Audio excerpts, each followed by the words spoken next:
जरनैल बंदा सिंह बहादुर को 70,000 घुड़सवार फौज खड़ी है, 70,000 घुड़सवार फौज। ठीक है। हुण ओह गल इह आ कि एकड़ की कीमत 1 रुपया, खूह की कीमत 500 रुपया, बैलों की जोड़ी की कीमत 500 रुपया और एक वार हॉर्स तुर्की घोड़े की कीमत है 1,000 रुपया। ਤੇ ਉਹਨਾਂ ਕੋਲੇ 70 ਘੋੜੇ 70,000 ਫੌਜ ਸੀ। हाँ हुण तुसीं हिसाब ला वैपन्स फायर आर्म्स सब कुछ उन्हां कोल प्रेजेंट सीगे ते एडे वड्डी स्पॉन्सरशिप कर कौन रहा सी? ट्रेडर सी कर रहे ਕਿੰਨੀਆਂ ਉਹਨਾਂ ते पता लगा जो मौजूदा करनाल जिला है, करनाल जिले तो लैके चंडीगढ़ तक ये 52 किले फैले हुए सीगे। ये क्लीयर होनी शुरू होगी ते काफ़ी खान ते मुहम्मद कासिम रंगाबादी लिखते हैं कि इस किले के 52 अगे एडवांस फोर्ट्स ने जो कि मुगल राज ਨੂੰ ਅੱਗੇ नहीं ਵਧਣ ਦੇ ਰਹੇ। मैं एक दिन पहाड़ी ਤੇ ਚੜਿਆ ਹੋਇਆ ਸੀ, नीचे उतर के आया ਤੇ नीचे उतर के ਆ ਕੇ ਉਹ 'ਚ ਖੂਹ ਸੀਗਾ, ਖੂਹ 'ਚ ਪਲੇਟਾਂ ਲੱਗੀਆਂ ਹੋਈਆਂ ਸੀਗਾ ਜਿਹ 'ਚ ਭਾਈ ਲੱਖੀ ਸ਼ਾਹ ਬੰਜਾਰੇ ਦੀਆਂ। ਮੈਂ ਉਹਨੂੰ ਮੁਸਲਮਾਨ ਵੀਰਾਂ ਨੂੰ ਪੁੱਛਿਆ ਵੀ ਇਹ ਜਿਹੜਾ ਖੂਹ ਹੈ ਕਿਹਦਾ? ਉਹ ਕਹਿੰਦੇ ਵੀ ਇਹ ਖੂਹ ਭਾਈ ਲੱਖੀ ਸ਼ਾਹ ਬੰਜਾਰੇ ਹੋਣਾ ਤਾਂ।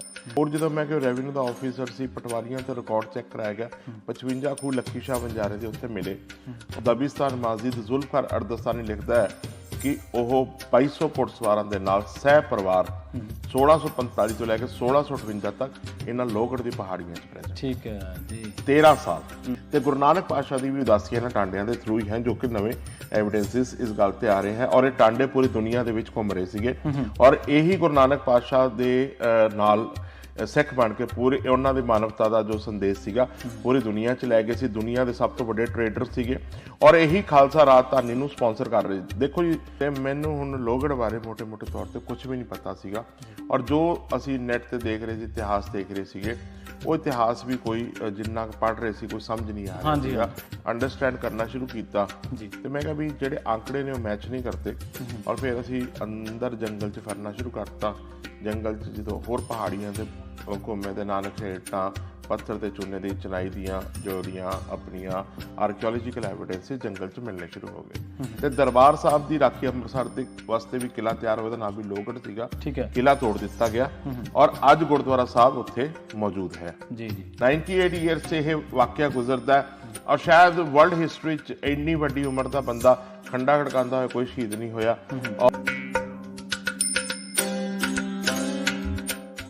ਸਤਿ ਸ਼੍ਰੀ ਅਕਾਲ, ਤੁਸੀਂ ਜੁੜੇ ਹੋਏ ਹੋ ਪੰਜਾਬੀ ਰੇਡੀਓ USA ਦੇ ਨਾਲ ਤੇ ਪੰਜਾਬੀ ਰੇਡੀਓ USA ਦੇ ਇਸ ਪ੍ਰੋਗਰਾਮ ਦੇ ਵਿੱਚ ਆਪਾਂ ਅਕਸਰ ਗੱਲਬਾਤ ਕਰਦੇ ਹੁੰਦੇ ਹਾਂ ਇਤਿਹਾਸ ਦੇ ਝਰੋਖਿਆਂ 'ਚੋਂ। ਇਤਿਹਾਸ 'ਚੋਂ ਆਪਾਂ ਗੱਲਬਾਤ ਕਰਦੇ ਹਾਂ। ਕਿਹਾ ਜਾਂਦਾ ਹੈ ਕਿ ਜਦੋਂ ਅੰਗਰੇਜ਼ ਆਏ ਤਾਂ ਅੰਗਰੇਜ਼ਾਂ ਨੇ ਬਹੁਤ ਚੀਜ਼ਾਂ ਸਿੱਖ ਇਤਿਹਾਸ ਬਾਰੇ ਆਪਣੇ ਤੌਰ ਤੇ ਲਿਖੀਆਂ ਤੇ ਅੱਜ ਕੱਲ੍ਹ ਜਿਹੜੀਆਂ ਚੀਜ਼ਾਂ ਆਪਾਂ ਪੜ੍ਹਦੇ ਹਾਂ ਉਹਨਾਂ ਦੇ ਵਿੱਚੋਂ ਬਹੁਤੀਆਂ ਚੀਜ਼ਾਂ ਉਸ ਰਿਟਨ 'ਤੇ ਜੋ ਲਿਖਿਆ ਗਿਆ ਉਹਨਾਂ ਸਮਿਆਂ ਦੇ ਵਿੱਚ, ਹਾਲਾਂਕਿ ਉਹ ਇਹਨਾਂ ਨੇ ਆਪਣੇ ਮੁਤਾਬਕ ਲਿਖਿਆ, ਉਹਦੇ 'ਚ ਬਹੁਤ ਸਾਰੇ ਹਵਾਲੇ ਆਉਂਦੇ ਆ। ਇਹਦੇ ਵਿੱਚ ਕੋਈ ਦੋ ਰਾਏ ਨਹੀਂ ਕਿ ਬਹੁਤ ਸਾਰੇ ਸਿੱਖ ਇਤਿਹਾਸਕਾਰਾਂ ਨੇ ਉਸ ਸਮੇਂ ਨੂੰ ਆਪਣੇ ਤਰੀਕੇ ਨਾਲ ਵੀ ਲਿਖਿਆ ਤੇ ਲੋਕਾਂ ਦੇ ਵਿੱਚ ਇਹ ਵੀ ਚੀਜ਼ਾਂ ਹੈਗੀਆਂ ਨੇ ਕਿ ਇਸ ਤਰੀਕੇ ਦਾ ਵੀ ਖਾਲਸਾ ਰਾਜ, ਖਾਸ ਕਰਕੇ ਜਦੋਂ ਆਪਾਂ ਗੱਲਬਾਤ ਕਰਦੇ ਹਾਂ ਬਾਬਾ ਬੰਦਾ ਸਿੰਘ ਜੀ ਬਹਾਦਰ ਦੇ ਬਾਰੇ, ਤਾਂ ਉਦੋਂ ਕਈ ਤਰ੍ਹਾਂ ਦੇ ਆਪਣੇ ਮਨਾਂ ਦੇ ਵਿੱਚ ਸ਼ੰਕੇ, ਖਦਸ਼ੇ, ਕੁਝ ਚੀਜ਼ਾਂ ਪੈਦਾ ਕਰ ਦਿੱਤੀਆਂ ਗਈਆਂ ਜਿਨ੍ਹਾਂ ਨੂੰ ਲੈ ਕੇ ਕਈ ਵਾਰੀ ਆਪਾਂ ਦੁਚਿੱਤੀ ਦੇ ਵਿੱਚ ਹਾਂ।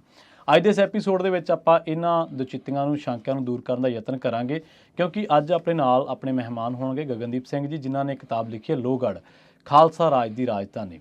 ਤੇ ਲੋਹਗੜ੍ਹ ਕਿਤਾਬ ਦੇ ਵਿੱਚ ਉਸ ਵੇਲੇ ਦੇ ਰਾਜ ਨੂੰ ਕਈ ਪਹਿਲੂਆਂ ਤੋਂ ਵਿਚਾਰਿਆ ਗਿਆ ਤੇ ਕਈ ਹਵਾਲਿਆਂ ਦੇ ਨਾਲ ਕਈ ਤੱਥ ਤੇ ਅੰਕੜੇ ਇਕੱਠੇ ਕੀਤੇ ਨੇ। ਉਹਨਾਂ ਦਾ ਸਵਾਗਤ ਕਰਦੇ ਹਾਂ ਪਹਿਲਾਂ, ਫਿਰ ਕਰਾਂਗੇ ਗੱਲਬਾਤ। ਗਗਨਦੀਪ ਸਿੰਘ ਜੀ, ਸਤਿ ਸ਼੍ਰੀ ਅਕਾਲ। ਵਾਹਿਗੁਰੂ ਜੀ ਕਾ ਖਾਲਸਾ, ਵਾਹਿਗੁਰੂ ਜੀ ਕੀ ਫਤਿਹ ਜੀ। ਜੀ, ਜਿਵੇਂ ਮੈਂ ਸ਼ੁਰੂਆਤ ਦੇ ਵਿੱਚ ਹੀ ਜ਼ਿਕਰ ਕੀਤਾ ਕਿ ਇੱਕ ਸਮਾਂ ਆਉਂਦਾ ਜਦੋਂ ਮਿਸਲਾਂ ਤੋਂ ਬਾਅਦ ਦਾ ਸਮਾਂ ਤੇ ਉਸ ਤੋਂ ਬਾਅਦ ਅੰਗਰੇਜ਼ਾਂ ਦੀ ਸਥਾਪਤੀ ਇੱਥੇ ਪੰਜਾਬ ਦੇ ਵਿੱਚ ਹੋ ਜਾਂਦੀ ਹੈ। ਸਕੂਲਾਂ ਦੇ ਵਿੱਚ ਅਕਸਰ ਹੀ ਫਰੈਂਚ ਰੈਵੋਲੂਸ਼ਨ ਦੇ ਬਾਰੇ ਗੱਲਬਾਤ ਹੁੰਦੀ ਹੈ, ਉਹ ਪੜ੍ਹਾਇਆ ਜਾਂਦਾ ਹੈ। ਪਰ ਜਿਹੜੇ ਆਪਣੇ ਸਿੱਖ ਇਤਿਹਾਸਕਾਰ ਨੇ, ਇਹ ਉਹਨਾਂ ਦੀ ਦੇਣ ਹੈ, ਉਹਨਾਂ ਦੀ ਮਿਹਨਤ ਹੈ ਕਿ ਉਹਨਾਂ ਨੇ ਕਿਹਾ ਕਿ ਨਹੀਂ, ਉਸ ਤੋਂ ਪਹਿਲਾਂ ਤਾਂ ਬਾਬਾ ਬੰਦਾ ਸਿੰਘ ਜੀ ਬਹਾਦਰ ਮੁਜ਼ਾਹਰਿਆਂ ਨੂੰ ਜ਼ਮੀਨਾਂ ਦੇ ਚੁੱਕੇ ਸੀ। ਸੋ ਇਹਦੀ ਕਿੱਥੋਂ ਆਪਾਂ ਸ਼ੁਰੂਆਤ ਕਰੀਏ, ਜਿੱਥੋਂ ਮਤਲਬ ਜਦੋਂ ਕੰਪੈਰੀਜ਼ਨ ਕਰਦੇ ਹਾਂ ਆਪਾਂ, ਤੇ ਕਿਵੇਂ ਜਿਹੜਾ ਦੂਜਾ ਨੈਰੇਟਿਵ ਆ ਉਹਨੂੰ ਕਾਣਾ ਸਾਬਤ ਕਰੀਏ। ਜੀ, ਮੈਂ 2016 'ਚ ਤੁਹਾਨੂੰ ਲੈ ਕੇ ਜਾਣਾ ਚਾਹਾਂਗਾ। 2016 ਦੇ ਵਿੱਚ ਮੇਰੀ ਪੋਸਟਿੰਗ ਯਮੁਨਾਨਗਰ ਸੀਗੀ ਤੇ ਮੈਂ ਉਸੇ ਜ਼ਿਲ੍ਹੇ 'ਚ ਪੋਸਟਡ ਸੀਗਾ, ਡਿਸਟ੍ਰਿਕਟ ਲੈਵਲ ਦਾ ਆਫਿਸਰ ਸੀਗਾ। ਔਰ ਜਰਨੈਲ ਬੰਦਾ ਸਿੰਘ ਬਹਾਦਰ ਦੀ 300 ਸਾਲਾ ਸ਼ਹੀਦੀ ਯਾਤਰਾ ਜੰਮੂ ਤੋਂ ਲੈ ਕੇ ਦਿੱਲੀ ਤੱਕ ਉਸ ਟਾਈਮ ਆ ਰਹੀ ਸੀਗੀ ਤੇ Jammu government, Punjab government, Haryana government ਤੇ ਔਰ ਦਿੱਲੀ ਗਵਰਨਮੈਂਟ ਨੇ ਉਹਨੂੰ ਸਟੇਟ ਗੈਸਟ ਦਾ ਦਰਜਾ ਦਿੱਤਾ। ਜਦੋਂ ਸਟੇਟ ਗੈਸਟ ਦਾ ਦਰਜਾ ਮਿਲਦਾ ਤਾਂ ਸਾਰੀ ਸਰਕਾਰੀ ਮਸ਼ੀਨਰੀ ਫਿਰ ਉਹਦੇ ਵੈਲਕਮ 'ਚ ਲੱਗ ਗਈ ਤੇ ਮੈਂ ਵੀ ਉਸ ਟੀਮ ਦਾ ਪਾਰਟ ਸੀਗਾ। ਔਰ ਜਦੋਂ ਇਹ ਜੋ ਯਾਤਰਾ ਹੈਗੀ ਹੈ, ਇਹ ਯਾਤਰਾ ਲੋਹਗੜ੍ਹ ਪਹੁੰਚਦੀ ਹੈ ਤੇ ਉਸ ਲੋਹਗੜ੍ਹ ਦੀ ਅਵਸਥਾ ਮੈਂ ਸਾਰੇ ਅਰੇਂਜਮੈਂਟ ਕੀਤੇ। ਹੁਣ ਮੇਰੇ ਫੈਲੋ ਕਲੀਗਸ ਨੇ, ਜਿੱਦਾਂ ਆਪਣਾ ਇਨਫੋਰਮੇਸ਼ਨ ਪਬਲਿਕ ਰਿਲੇਸ਼ਨ ਡਿਪਾਰਟਮੈਂਟ ਦੇ ਜਿਹਨੂੰ ਡੀਪੀਆਰਓ ਡਿਪਾਰਟਮੈਂਟ ਕਹਿੰਦੇ, ਉਹਨਾਂ ਨੇ ਕਿਹਾ ਵੀ ਅਸੀਂ ਇਹਦੇ ਬਾਰੇ ਪ੍ਰੈਸ ਨੋਟ ਦਿਓ, ਅਸੀਂ ਲੋਹਗੜ੍ਹ ਬਾਰੇ ਲਿਖਣਾ ਹੈ। ਠੀਕ ਹੈ ਜੀ। ਤੇ ਮੈਨੂੰ ਹੁਣ ਲੋਹਗੜ੍ਹ ਬਾਰੇ ਮੋਟੇ-ਮੋਟੇ ਤੌਰ ਤੇ ਕੁਝ ਵੀ ਨਹੀਂ ਪਤਾ ਸੀਗਾ, ਔਰ ਜੋ ਅਸੀਂ ਨੈਟ ਤੇ ਦੇਖ ਰਹੇ ਸੀ, ਇਤਿਹਾਸ ਦੇਖ ਰਹੇ ਸੀਗੇ, ਉਹ ਇਤਿਹਾਸ ਵੀ ਕੋਈ ਜਿੰਨਾ ਪੜ੍ਹ ਰਹੇ ਸੀ ਕੋਈ ਸਮਝ ਨਹੀਂ ਆ ਰਿਹਾ ਸੀਗਾ ਕਿ ਇਹ ਗੱਲਬਾਤ ਕੀ ਹੈ ਅਲਟੀਮੇਟਲੀ। ਫਿਰ ਉੱਥੇ ਤਕਰੀਬਨ 30-35 ਹਜ਼ਾਰ ਦਾ ਇਕੱਠ ਹੋਇਆ, ਯਾਤਰਾ ਨਿਕਲ ਗਈ, ਲੇਕਿਨ ਮੇਰਾ ਮਨ ਉੱਥੇ ਖੜਾ ਰਹਿ ਗਿਆ ਕਿ ਆਹ ਕਾਹਦੀ ਖਾਲਸਾ ਰਾਜਧਾਨੀ ਜਿੱਥੇ 100% ਅੱਜ ਦੀ ਤਰੀਕ 'ਚ ਮੁਸਲਿਮ ਪੋਪੂਲੇਟਡ ਏਰੀਆ ਹੈ। ਤੇ ਮੈਨੂੰ ਲੱਗਿਆ ਕਿ ਨਹੀਂ, ਮੈਨੂੰ ਥੋੜ੍ਹਾ ਜਿਹਾ ਕਿ ਇਹ ਮੇਰੀ ਡਿਊਟੀ, ਮੋਰਲ ਡਿਊਟੀ ਬਣਦੀ ਹੈ ਕਿ ਮੈਨੂੰ ਇਹਦੇ ਉੱਪਰ ਥੋੜ੍ਹਾ ਜਿਹਾ ਰਿਸਰਚ ਕਰਨਾ ਚਾਹੀਦਾ। ਕੁਝ ਕਿਤਾਬਾਂ ਪੜ੍ਹੀਆਂ, ਕਿਤਾਬਾਂ 'ਚ ਲਿਖਿਆ ਹੋਇਆ ਸੀ ਕਿ ਤਕਰੀਬਨ 2 ਤੋਂ 2.5 ਲੱਖ ਮੁਗਲ ਫੌਜ ਲੋਹਗੜ੍ਹ ਖਾਲਸਾ ਰਾਜਧਾਨੀ 1710 ਤੋਂ ਲੈ ਕੇ 1716 ਤੱਕ ਘੇਰਾ ਪਾ ਕੇ ਖੜੀ ਰਹੀ। ਹੁਣ ਜਦੋਂ ਪਹਿਲੀ ਪਹਾੜੀ ਤੇ ਜੋ ਫੋਕਲੋਰ ਸੀਗੇ, ਕਹਿੰਦੇ ਵੀ ਪਹਿਲੀ ਦੋ ਪਹਾੜੀਆਂ ਨੇ, ਪਹਿਲੀ ਪਹਾੜੀ ਨੂੰ ਤਾਰਾਗੜ੍ਹ ਕਹਿੰਦੇ, ਦੂਜੇ ਨੂੰ ਲੋਹਗੜ੍ਹ ਕਹਿੰਦੇ ਸੀਗੇ। ਤੇ ਇਸ ਤਰੀਕੇ ਨਾਲ ਜਦੋਂ ਮੈਂ ਦੇਖਿਆ ਕਿ ਆ 2-2 4-4 ਏਕੜ ਦੀਆਂ ਪਹਾੜੀਆਂ ਨੇ, ਔਰ ਇਹਨਾਂ ਪਹਾੜੀਆਂ ਨੂੰ ਮਤਲਬ ਜੇ ਅਲਟੀਮੇਟਲੀ ਮੁਗਲ ਫੌਜ ਨੇ ਘੇਰਾ ਵੀ ਪਾਉਣਾ ਸੀ ਤੇ 500-700 ਬੰਦਾ ਘੇਰਾ ਪਾਉਂਦੇ, ਅਗਲੇ ਦਿਨ ਸਰ ਹੋ ਜਾਂਦੀਆਂ। ਔਰ ਇਹ ਕਾਹਦੀ ਹੈ ਕਿ ਜਿੱਥੇ ਇੰਨੀ ਵੱਡੀ ਫੌਜ ਮਤਲਬ ਮੁਗਲ ਰਾਜ ਦੀ ਖਲੋਤੀ ਰਹੀ। ਹੁਣ ਗ੍ਰੈਜੂਅਲੀ ਜਦੋਂ ਇਸ ਪੂਰੇ ਪ੍ਰੋਸੈਸ ਨੂੰ ਅੰਡਰਸਟੈਂਡ ਕਰਨਾ ਸ਼ੁਰੂ ਕੀਤਾ ਤੇ ਮੈਂ ਕਿਹਾ ਵੀ ਜਿਹੜੇ ਆંકੜੇ ਨੇ ਉਹ ਮੈਚ ਨਹੀਂ ਕਰਤੇ। ਔਰ ਫਿਰ ਅਸੀਂ ਅੰਦਰ ਜੰਗਲ 'ਚ ਫਿਰਨਾ ਸ਼ੁਰੂ ਕਰਤਾ। ਜੰਗਲ 'ਚ ਜਦੋਂ ਹੋਰ ਪਹਾੜੀਆਂ ਦੇ ਘੁੰਮੇ ਤੇ ਨਾਨਕਸ਼ੇਟਾਂ, ਪੱਥਰ ਤੇ ਚੂਨੇ ਦੀ ਚਨਾਈ ਦੀਆਂ ਜਿਹੜੀਆਂ ਆਪਣੀਆਂ ਆਰਕੀਓਲੋਜੀਕਲ ਐਵੀਡੈਂਸ ਜੰਗਲ 'ਚ ਮਿਲਣੇ ਸ਼ੁਰੂ ਹੋ ਗਏ। ਫਿਰ ਕਿਉਂਕਿ ਰਿਜ਼ਰਵ ਫੋਰੈਸਟ ਏਰੀਆ ਸੀਗਾ ਤੇ ਮੈਂ ਆਪਣੇ ਡਿਪਟੀ ਕਮਿਸ਼ਨਰ ਸਾਹਿਬ ਨੂੰ ਰਿਕੁਐਸਟ ਕੀਤੀ।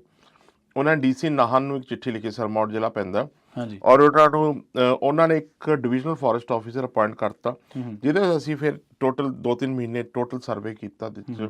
ਸਾਨੂੰ ਪਤਾ ਵੀ ਇਹ ਤਾਂ ਹਜ਼ਾਰਾਂ ਏਕੜ ਦੇ ਵਿੱਚ ਰੈਮੀਨੈਂਟਸ ਪਏ ਹੋਏ ਨੇ, ਤਾਂ ਹੀ ਮਤਲਬ ਇਹ ਫੌਜ ਨੂੰ ਇੰਨੀ ਮੁਸੀਬਤ ਇਹ ਖੜੀ ਹੋਈ ਸੀ ਮੁਗਲ ਰਾਜ ਦੀ।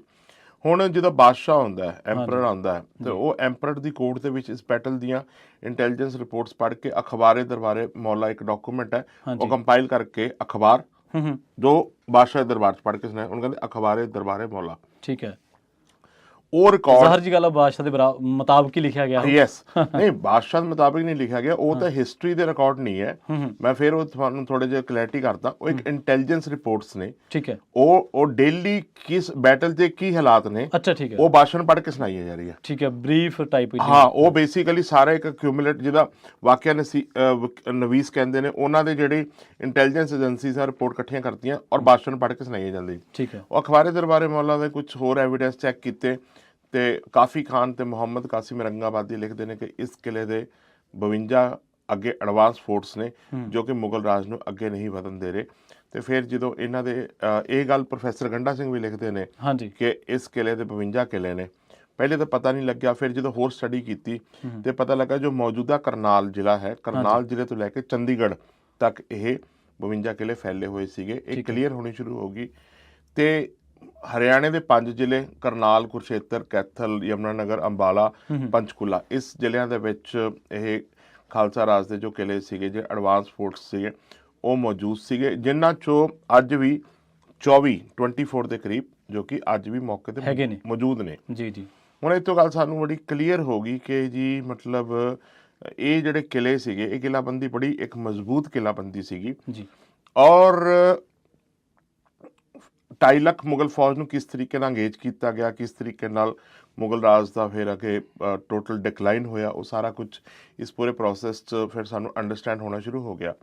ਫਿਰ ਅਸੀਂ ਇੱਕ ਛੋਟਾ ਜਿਹਾ ਟਰਸਟ ਬਣਾਇਆ। ਟਰਸਟ ਬਣਾਉਣ ਤੋਂ ਬਾਅਦ ਅਸੀਂ ਇੱਕ ਬੇਸਿਕਲੀ ਟਰਸਟ ਦੇ ਵਿੱਚ ਆਰਕੀਓਲੋਜਿਸਟ ਹਾਇਰ ਕੀਤੇ, ਉਹਨਾਂ ਨੂੰ ਆਊਟਸੋਰਸ ਕਰਕੇ, ਕੁਝ ਹੋਰ ਸਿਵਲ ਇੰਜੀਨੀਅਰ ਹਾਇਰ ਕੀਤੇ।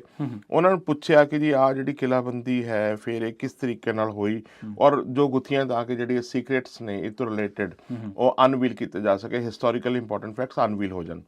ਉਹ ਫਿਰ ਜਦੋਂ ਪੂਰਾ ਚੈੱਕ ਕੀਤਾ ਤਾਂ ਚੈੱਕ ਕਰਨ 'ਚ ਸਾਨੂੰ ਇਹ ਪਤਾ ਲੱਗਿਆ ਕਿ ਉਹਨਾਂ ਨੇ ਇੱਕ ਟਾਈਮ ਮੋਸ਼ਨ ਸਟੱਡੀ ਕਰਕੇ ਰਿਪੋਰਟ ਦਿੱਤੀ ਕਿ ਆਹ ਜਿਹੜੀ ਆਰਕੀਓਲੋਜੀਕਲ ਐਵੀਡੈਂਸ ਤੁਸੀਂ ਦਿਖਾ ਰਹੇ ਹੋ ਇਹਨੂੰ 80 ਤੋਂ 85 ਸਾਲ ਲੱਗੇ ਹੋਣਗੇ। ਠੀਕ ਹੈ। ਅਸੀਂ ਫਿਰ 1710 'ਚ 80 ਸਾਲ ਮਾਈਨਸ ਕੀਤੇ, 1630 ਦਾ ਸਮਾਂ ਆ ਗਿਆ।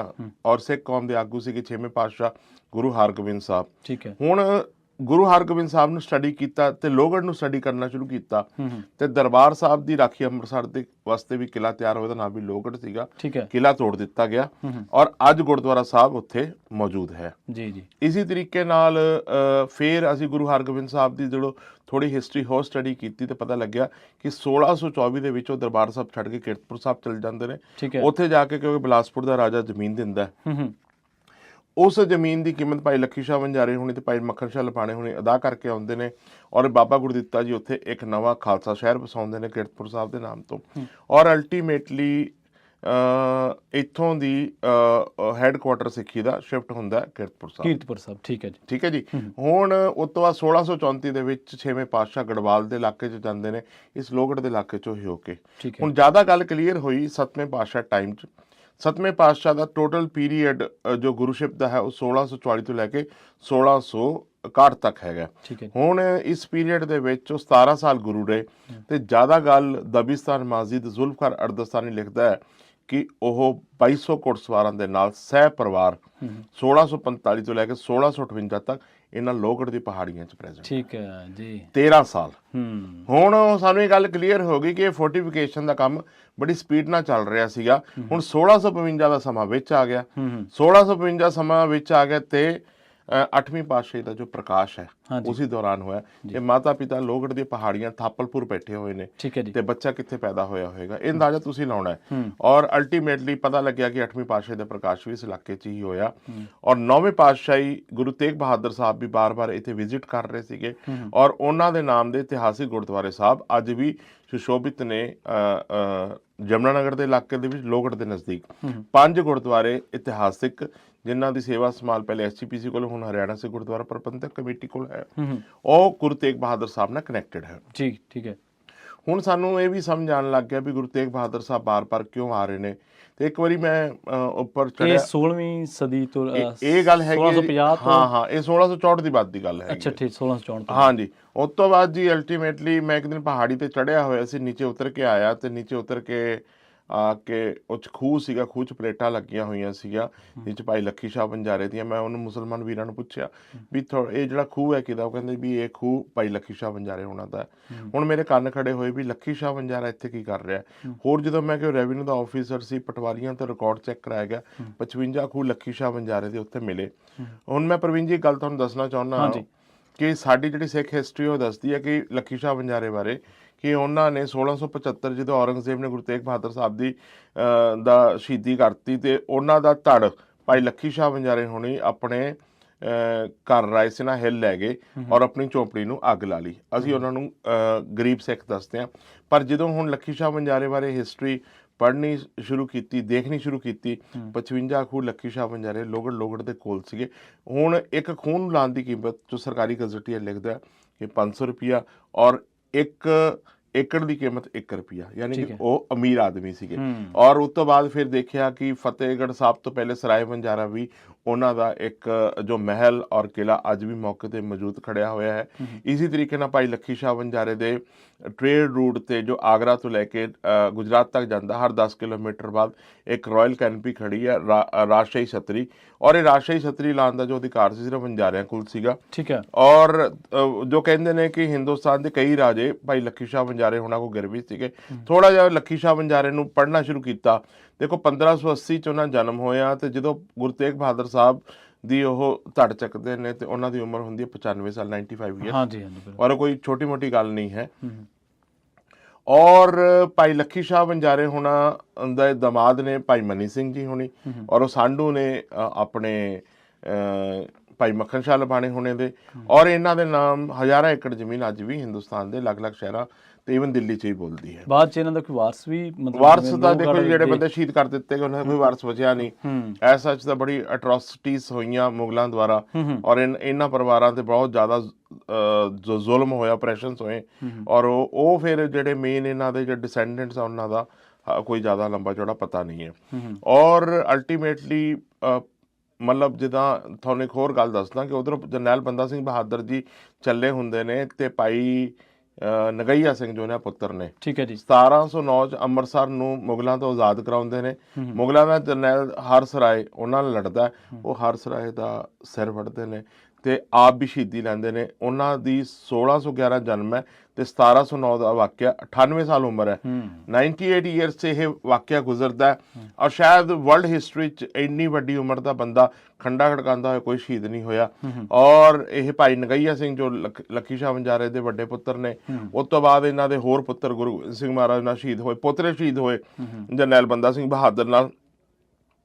ਤੇ ਇਹ ਲੋਕ ਕੰਟੀਨਿਊਸਲੀ ਕੰਮ ਕਰ ਰਹੇ ਸੀਗੇ। ਹੁਣ ਜਿਹੜਾ ਅੰਬਾਲੇ ਦਾ ਗਜ਼ਟੀਅਰ ਹੈ, ਹਾਂਜੀ, ਅੰਬਾਲੇ ਦੇ ਗਜ਼ਟੀਅਰ ਨੇ ਲੱਖੀ ਸ਼ਾਹ ਵਣਜਾਰੇ ਦੀਆਂ ਮਜ਼ਾਰਾਂ ਤਿਆਰ ਕਰਵਾਈਆਂ ਲੋਹਗੜ੍ਹ ਦੇ ਕੋਲ ਔਰ ਇਹਨੂੰ ਲਿਖਿਆ ਕੁਤਬੁਦੀਨ, ਯਾਨੀ ਕਿ ਮੁਸਲਮਾਨਾਂ ਚੋਂ ਸਭ ਤੋਂ ਵੱਡਾ ਮੁਸਲਮਾਨ, ਪੀਰਾਂ ਦੇ ਵੱਡਾ ਪੀਰ। ਕਿਉਂਕਿ ਹੁਣ ਅਸੀਂ ਆਪਣੇ ਬਜ਼ੁਰਗਾਂ ਨੂੰ ਸੰਭਾਲ ਨਹੀਂ ਪਾਏ, ਉਹਨਾਂ ਤੋਂ ਰਿਲੇਟਡ ਕੁਛ ਨਾ ਕੁਛ ਹਿਸਟੋਰੀਕਲ ਐਵੀਡੈਂਸਿਸ ਨੂੰ ਡਿਸਟੋਰਟ ਕੀਤਾ ਗਿਆ। ਹੁਣ ਮੈਂ ਸਾਹਿਬ ਸ਼੍ਰੀ ਗੁਰੂ ਗ੍ਰੰਥ ਸਾਹਿਬ ਮਹਾਰਾਜ 'ਚ ਕਿਉਂਕਿ ਜਦੋਂ ਬਾਰ-ਬਾਰ ਲੋਹਗੜ੍ਹ ਦਾ ਜ਼ਿਕਰ ਦੇਖ ਰਿਹਾ ਸੀ, ਅਖਬਾਰੇ ਦਰਬਾਰੇ ਮੌਲਾ ਨੂੰ ਪੜ੍ਹ ਰਿਹਾ ਸੀਗਾ, ਉਹ ਕਹਿੰਦੇ ਸੀਗੇ ਕਿ ਜੇ ਇਹਨਾਂ ਵਣਜਾਰਿਆਂ ਨੂੰ ਤੇ ਇਹਨਾਂ ਦੇ ਟਾਂਡਿਆਂ ਨੂੰ ਨਾ ਰੋਕਿਆ ਗਿਆ ਤੇ ਉਹ ਕਹਿੰਦੇ ਕਿ ਨਾ ਕੇਵਲ ਮੁਗਲ ਰਾਜ ਬਲਕਿ ਪੂਰਾ ਇਸਲਾਮ ਨੂੰ ਹੀ ਖਤਰਾ ਹੈ। ਟਾਂਡੇ ਕਿਸ ਸੰਦਰਭ ਦੇ ਵਿੱਚ ਵਰਤਦੇ ਸੀ? ਟਾਂਡੇ, ਤੁਸੀਂ ਸ਼ਬਦ ਸੁਣਿਆ ਟਾਂਡਾ? ਹਾਂਜੀ, ਟਾਂਡਾ ਸੁਣਿਆ। ਕੀ ਸੁਣਿਆ ਪ੍ਰਵੀਨ ਜੀ? ਆਪਣੇ ਤੇ ਸ਼ਹਿਰ ਚ ਨਾ, ਸ਼ਹਿਰ ਦੇ ਸ਼ਹਿਰ ਦਾ ਨਾਮ ਉੜਮੁਲ ਟਾਂਡਾ ਹੈ। ਹਾਂਜੀ, ਠੀਕ ਹੈ ਨਾ। ਇਸੇ ਤਰੀਕੇ ਨਾਲ ਹਿੰਦੁਸਤਾਨ ਦੇ 15,000 ਪਿੰਡਾਂ ਸ਼ਹਿਰਾਂ ਦਾ ਨਾਮ ਟਾਂਡਾ। ਠੀਕ ਹੈ। ਤੇ ਹੁਣ ਗੱਲ ਕੀ ਸੀਗੀ ਕਿ ਸਾਹਿਬ ਸ਼੍ਰੀ ਗੁਰੂ ਗ੍ਰੰਥ ਸਾਹਿਬ ਮਹਾਰਾਜ ਦੇ ਵਿੱਚ ਟਾਂਡਿਆਂ ਦਾ ਬੜਾ ਵਿਸਤਾਰਪੂਰਵਕ ਨੋਮਨਕਲੇਚਰ ਡਿਸਕਸ ਕੀਤਾ ਗਿਆ। ਭਗਤ ਰਵਿਦਾਸ ਜੀ ਮਹਾਰਾਜ ਸ਼ਲੋਕ ਆਉਂਦਾ ਹੈ, ਕਹੋ ਵਣਜਾਰੋ ਰਾਮ ਕੋ ਮੇਰਾ ਟਾਂਡਾ ਲਾਧਿਓ ਜਾਏ ਰੇ, ਹੋ ਵਣਜਾਰੋ ਰਾਮ ਕੋ ਸਹਿਜ ਕਰੂ ਵਪਾਰ, ਮੈਂ ਰਾਮ ਨਾਮ ਤੁਨ ਲੱਗ ਗਿਆ ਇਹ ਪਿੱਖ ਲਾਗੀ ਸੰਸਾਰ। ਕਬੀਰ ਸਾਹਿਬ ਕਹਿੰਦੇ ਨੇ ਨਾਇਕ ਏਕ, ਨਾਇਕ ਬੋਲਦੇ ਜਿਹੜਾ ਟਾਂਡਿਆਂ ਦਾ ਇੰਚਾਰਜ ਲੀਡਰ, ਨਾਇਕ ਏਕ ਵਣਜਾਰੇ ਪਾਂਚ, ਚਲੋ ਵਣਜਾਰੋ ਹਾਥ ਝਾੜ, ਪੂੰਜੀ ਹਰਨੀ ਬਣਜ ਟੁੱਟ ਦੈ ਦਿਸ ਟਾਂਡ ਹੋ ਗਿਆ ਫੁੱਟ। ਹੁਣ ਇਹਨਾਂ ਵਣਜਾਰਿਆਂ ਦੇ 78 ਸ਼ਲੋਕਸ ਗੁਰੂ ਗ੍ਰੰਥ ਸਾਹਿਬ ਮਹਾਰਾਜ ਵਿਰਾਜਮਾਨ ਨੇ। ਠੀਕ ਹੈ, ਠੀਕ ਹੈ। ਗੁਰੂ ਨਾਨਕ ਪਾਤਸ਼ਾਹ ਨੇ ਇਹਨਾਂ ਨੂੰ ਮਿੱਤਰ ਕਹਿ ਕੇ ਸੰਬੋਧਨ ਕੀਤਾ, ਪਹਿਲੇ ਪੈਰੇ ਰਹਿਣ ਕੇ ਵਣਜਾਰਿਆ ਮਿੱਤਰਾ ਹੁਕਮ ਪਿਆ ਗਰਵਾਸ। ਤੇ ਫਿਰ ਪਹਿਲੀ ਪਾਤਸ਼ਾਹੀ ਵਣਜਾਰਿਆਂ ਜ਼ਿਕਰ ਕਰ ਰਹੀ ਹੈ, ਦੂਸਰੀ ਪਾਤਸ਼ਾਹੀ, ਤੀਸਰੀ ਪਾਤਸ਼ਾਹੀ, ਚੌਥੀ ਪਾਤਸ਼ਾਹੀ ਜਿੰਨੀ ਬਾਣੀ ਲਿਖ ਰਹੀ ਹੈ ਉਹਨਾਂ ਬਾਣੀਆਂ ਦਾ ਸਰਲੇਖ ਯਾਨੀ ਕਿ ਟਾਈਟਲ ਹੀ ਵਣਜਾਰਾ ਬਾਣੀ ਹੈ। ਔਰ ਪੰਜਵੀਂ ਪਾਤਸ਼ਾਹੀ ਵਣਜਾਰੇ ਜ਼ਿਕਰ ਕਰਤੀ ਹੈ। ਸ਼ਲੋਕਾਂ ਦਾ ਸਖੀਓ ਸਹੇਲੜੀਓ ਮੇਰਾ ਪਿਰ ਵਣਜਾਰਾ ਰਾਮ, ਵਣਜਾਰੇ ਸਿੱਖ ਆਉਂਦੇ ਸ਼ਬਦ ਲਗਾਵਣ ਹਾਰ, ਵਣਜ ਕਰੋ ਵਣਜਾਰਿਓ ਵਖਰ ਲਿਓ ਸਮਾਲ, ਤੈਸੀ ਵਸਤ ਵਸਾਈਏ ਜੈਸੀ ਨਿੱਬੇ ਨਾਲ। ਤੇ ਵਣਜਾਰਨਾ ਬਾਰੇ ਗੁਰੂ ਨਾਨਕ ਪਾਤਸ਼ਾਹ ਕਹਿੰਦੇ ਮੈਂ ਵਣਜਾਰਨ ਰਾਮ ਕੀ ਤੇਰਾ ਨਾਮ ਕਰੂ ਵਪਾਰ ਜੀ। ਇਸ ਤਰੀਕੇ ਦੇ 78 ਸਾਂਝਾ ਸਾਹਿਬ। ਫਿਰ ਮੈਨੂੰ ਗੱਲ ਕਲੀਅਰ ਹੋਣੀ ਸ਼ੁਰੂ ਹੋ ਗਈ ਕਿ ਇਹਨਾਂ ਨੇ ਵਾਕਈ ਹੀ ਮਿੱਤਰਾਂ ਵਾਲਾ ਕੰਮ ਕੀਤਾ, ਗੁਰੂ ਨਾਨਕ ਪਾਤਸ਼ਾਹ ਦੇ ਮਿੱਤਰਾਂ ਵਾਲਾ। ਔਰ ਤੁਸੀਂ ਇਹ ਦੇਖੋ ਜਿਹੜਾ ਟਾਂਡਾ ਹੈ, ਹਾਂਜੀ, ਮਿਸਰ ਜਿਹੜੇ ਕੈਪੀਟਲ ਹੈ ਯਾਨੀ ਕਿ ਇਜਿਪਟ ਦੀ ਜੋ ਕੈਪੀਟਲ ਕੈਰੋ ਹੈ, ਕੈਰੋ 'ਚ ਵੀ 6 ਟਾਂਡੇ ਨੇ। ਅੱਜ ਵੀ ਤੁਸੀਂ ਨੈਟ ਤੇ ਸਰਚ ਕਰੋਗੇ ਤੁਹਾਨੂੰ ਮਿਲਣਗੇ। ਯੂਰਪ 'ਚ ਵੀ ਟਾਂਡੇ ਨੇ, ਬਗਦਾਦ ਦੇ ਆਲੇ ਦੁਆਲੇ, ਅਫਰੀਕਾ 'ਚ ਵੀ ਨੇ। ਇਹਨਾਂ ਟਾਂਡਿਆਂ ਦੇ ਰਾਹੀਂ ਸਾਰੇ ਸਿੱਖ ਟ੍ਰੇਡਰਸ ਪੂਰੇ ਵਰਲਡ 'ਚ ਪਹੁੰਚ ਗਏ ਸੀਗੇ। ਠੀਕ ਹੈ। ਤੇ ਗੁਰੂ ਨਾਨਕ ਪਾਤਸ਼ਾਹ ਦੀ ਵੀ ਉਦਾਸੀਆਂ ਇਹਨਾਂ ਟਾਂਡਿਆਂ ਦੇ ਥਰੂ ਹੀ ਹਨ, ਜੋ ਕਿ ਨਵੇਂ ਐਵੀਡੈਂਸਿਸ ਇਸ ਗੱਲ ਤੇ ਆ ਰਹੇ ਹੈ। ਔਰ ਇਹ ਟਾਂਡੇ ਪੂਰੀ ਦੁਨੀਆ ਦੇ ਵਿੱਚ ਘੁੰਮ ਰਹੇ ਸੀਗੇ ਔਰ ਇਹੀ ਗੁਰੂ ਨਾਨਕ ਪਾਤਸ਼ਾਹ ਦੇ ਨਾਲ ਸਿੱਖ ਬਣ ਕੇ ਪੂਰੇ ਉਹਨਾਂ ਦੀ ਮਾਨਵਤਾ ਦਾ ਜੋ ਸੰਦੇਸ਼ ਸੀਗਾ ਪੂਰੀ ਦੁਨੀਆ 'ਚ ਲੈ ਗਏ ਸੀ। ਦੁਨੀਆ ਦੇ ਸਭ ਤੋਂ ਵੱਡੇ ਟ੍ਰੇਡਰ ਸੀਗੇ ਔਰ ਇਹੀ ਖਾਲਸਾ ਰਾਜਧਾਨੀ ਨੂੰ ਸਪਾਂਸਰ ਕਰ ਰਹੇ। ਦੇਖੋ ਜੀ, ਸਾਡੇ ਹਿਸਟੋਰੀਅਨਸ ਨੇ ਸਿੱਖ ਹਿਸਟਰੀ ਨਾਲ ਬੜੀ ਵੱਡਾ ਹੀ ਮਜ਼ਾਕ ਕੀਤਾ। ਉਹ ਇਹ ਗੱਲ ਕਹਿੰਦੇ ਨੇ ਕਿ ਜਿਹੜੇ ਬੰਦਾ ਸਿੰਘ ਬਹਾਦਰ ਦੀ ਨਾਲ ਜਿਹੜੀ ਆ ਮੂਵਮੈਂਟ ਸੀ, ਇਹ ਪੀਜੈਂਟਰੀ ਮੂਵਮੈਂਟ ਸੀਗੀ, ਯਾਨੀ ਕਿ ਇਹਦੇ ਵਿੱਚ ਕਿਸਾਨ ਕੋਈ ਦਰਾਤੀ ਲੈ ਕੇ ਕੋਈ ਕੱਸੀ ਲੈ ਕੇ ਮਤਲਬ ਬੰਦਾ ਸਿੰਘ ਬਹਾਦਰ ਨਾਲ ਜੁੜ ਗਿਆ। ਹਾਂਜੀ, ਹਾਂਜੀ। ਉਸ ਆਪਰੇਸ਼ਨ, ਮੁਗਲਾਂ ਦੇ ਆਪਰੇਸ਼ਨ ਨੂੰ ਖਤਮ ਕਰਨ ਵਾਸਤੇ। ਮਾਫ ਕਰਨਾ ਜੀ ਕਿ ਬੇਸਿਕਲੀ ਜਿਹੜੇ ਮੁਗਲ ਸੀ ਉਹ ਗਲੀਆਂ 'ਚ ਲੜਦੇ ਹੋਏ ਗੁੰਡੇ ਨਹੀਂ ਸੀਗੇ। ਉਹਨਾਂ ਕੋਲ 25% ਵਰਲਡ ਦੀ ਇਕੋਨਮੀ ਸੀ, ਮੋਸਟ ਸੋਫਿਸਟੀਕੇਟਡ ਵੈਪਨ ਸੀਗੇ।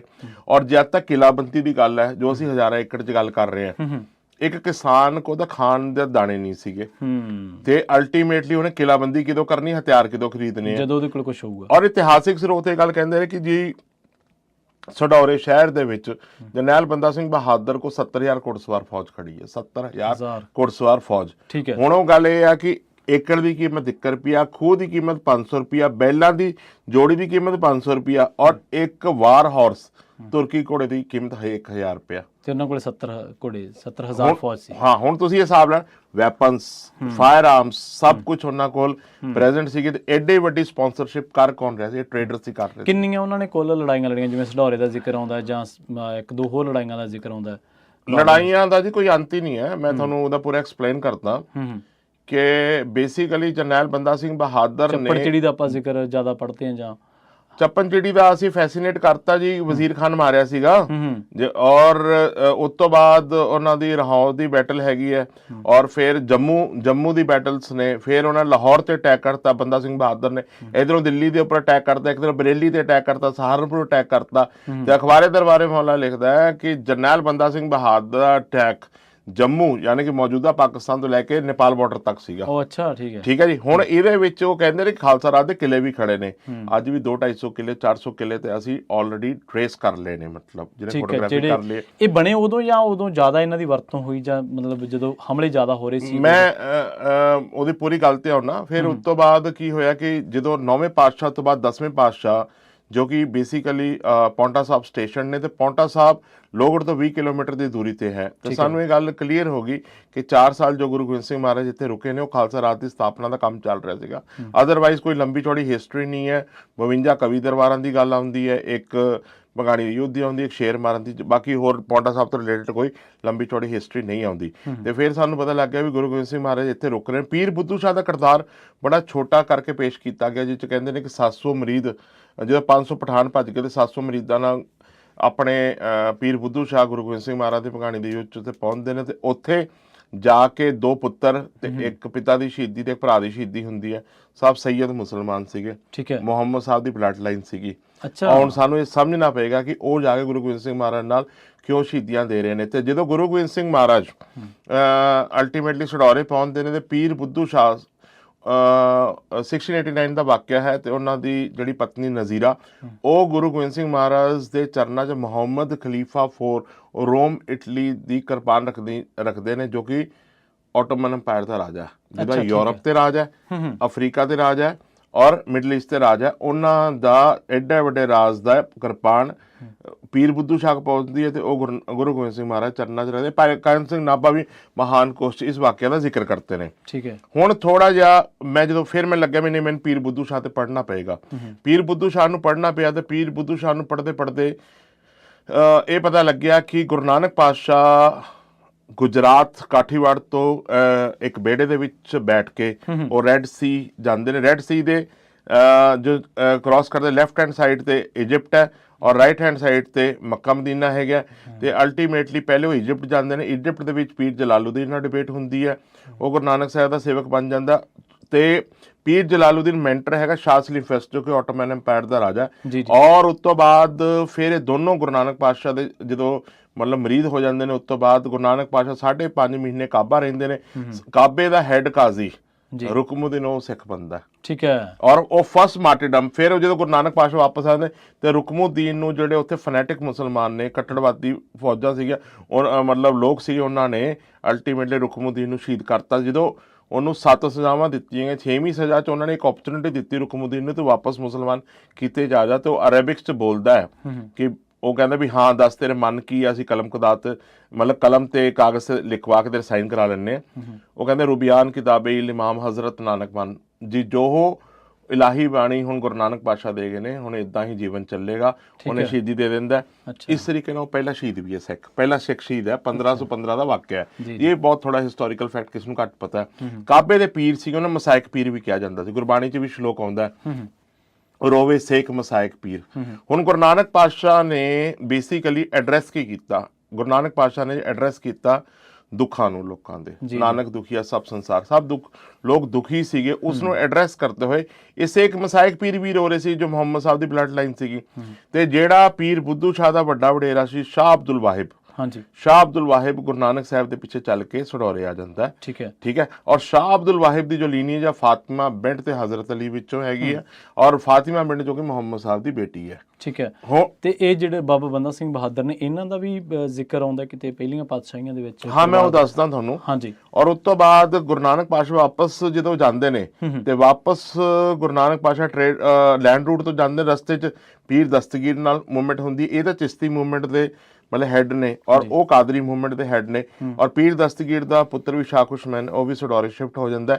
ਇਹ ਲੋਕ 200 ਸਾਲ ਤੱਕ ਮਤਲਬ ਗੁਰੂ ਨਾਨਕ ਪਾਤਸ਼ਾਹ ਦੇ ਮਿਸ਼ਨ ਦੇ ਉੱਪਰ ਕੰਮ ਕਰਦੇ ਨੇ। ਤੇ ਜਿਹੜਾ ਜਰਨੈਲ ਬੰਦਾ ਸਿੰਘ ਬਹਾਦਰ ਸਿੱਕਾ ਜਾਰੀ ਕਰਦਾ ਹੈ, ਸਿੱਕੇ ਤੇ ਲਿਖਦਾ ਸਿੱਕਾ ਜ਼ਰਬਰ ਹਰ ਦੋ, ਸਿੱਕਾ ਜ਼ਰਬਰ ਹਰ ਦੋ ਆਲਮ ਫਾਜ਼ਲੇ ਸੱਸਾ ਫਤਿਹ ਗੁਰੂ ਗੋਬਿੰਦ ਸਿੰਘ ਸ਼ਹਿਨਸ਼ਾਹ, ਤੇਗ ਨਾਨਕ ਵਾਹੇ ਅਸਤ। ਉਹ ਇਹ ਗੱਲ ਕਹਿੰਦੇ ਨੇ ਕਿ ਜੀ ਜਿਹੜੀ ਫਤਿਹ ਹੋਈਆਂ ਨੇ ਗੁਰੂ ਗੋਬਿੰਦ ਸਿੰਘ ਮਹਾਰਾਜ ਸ਼ਹਿਨਸ਼ਾਹ ਨੂੰ ਸਮਰਪਿਤ ਹੈ ਤੇ ਅਖੀਰ ਜਿਹੜੇ ਤੇਗ ਨਾਨਕ ਵਾਹੇ ਅਸਤ, ਯਾਨੀ ਕਿ ਮੇਰੇ ਹੱਥ 'ਚ ਜੋ ਤਲਵਾਰ ਹੈ ਗੁਰੂ ਨਾਨਕ ਪਾਤਸ਼ਾਹ ਦੀ ਹੈ। ਠੀਕ ਹੈ, ਇੱਥੋਂ ਗੱਲ ਹੁਣ ਕਲੀਅਰ ਹੋਣੀ ਸ਼ੁਰੂ ਹੋ ਗਈ ਕਿ ਸਾਰਾ ਜੋ ਕੰਮ ਸੀਗਾ ਗੁਰੂ ਨਾਨਕ ਪਾਤਸ਼ਾਹ ਨੇ ਤਿਆਰ ਕੀਤਾ। ਹੁਣ ਮੈਂ ਤੁਹਾਨੂੰ ਇੱਕ ਹੋਰ ਐਗਜ਼ਾਮਪਲ ਦਿੰਦਾ ਕਿ ਗੁਰਦਾਸ ਨੰਗਲ ਦੀ ਗੜੀ ਜਿੱਚੋਂ ਜਰਨੈਲ ਬੰਦਾ ਸਿੰਘ ਬਹਾਦਰ ਫੜੇ ਗਏ, 8 ਮਹੀਨੇ ਘੇਰਾ ਪਾ ਕੇ ਰੱਖਿਆ, ਉਹ ਜਿਹੜਾ ਕਿਲਾ ਸੀਗਾ ਉਹ ਗੁਰੂ ਨਾਨਕ ਸਾਹਿਬ ਨੇ ਆਪ ਤਿਆਰ ਕਰਾਇਆ। ਦੁਨੀ ਚੰਦ ਕਰੋੜੀਆ ਸਿੱਖ ਉਹਨੇ ਤਿਆਰ ਕੀਤਾ ਸੀਗਾ।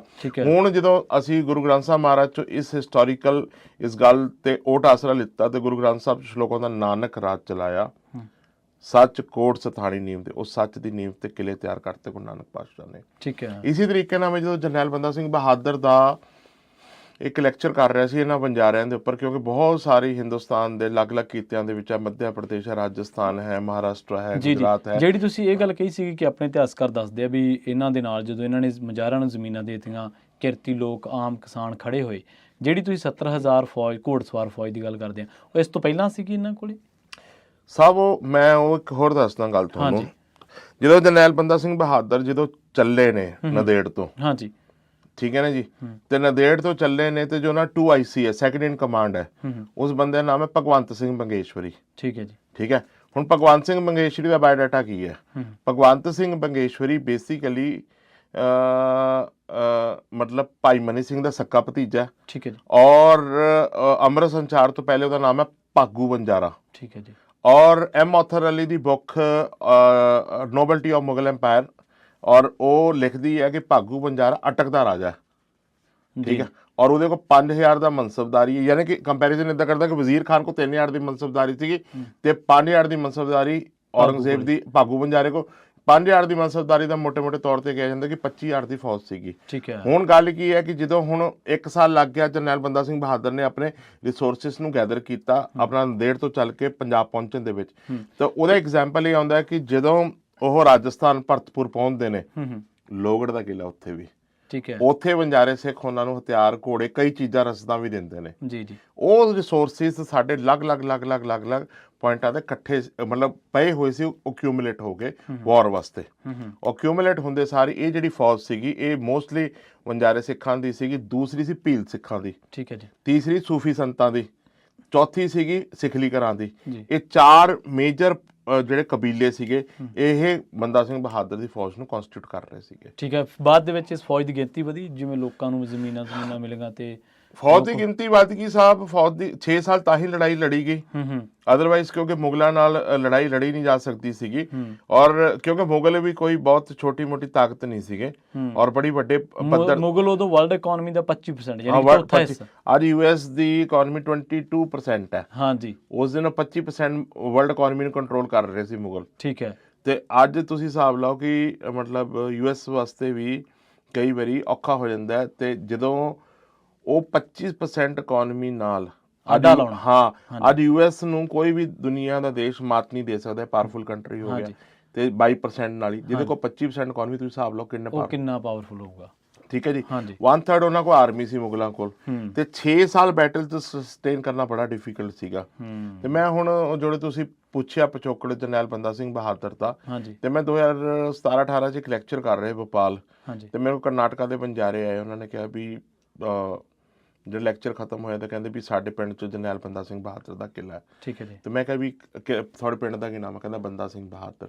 ਫਿਰ ਮੈਂ ਗਿਆ, ਉੱਥੇ ਦੇਖਿਆ, ਕੋਪਲ ਡਿਸਟ੍ਰਿਕਟ ਪੈਂਦਾ, ਕੋਪਲ ਡਿਸਟ੍ਰਿਕਟ ਹੈਡਕੁਆਟਰ ਤੋਂ 2 ਕਿਲੋਮੀਟਰ ਦੀ ਦੂਰੀ। ਕਿਹੜੇ ਸੂਬੇ? ਮੱਧ ਪ੍ਰਦੇਸ਼, ਕਰਨਾਟਕਾ।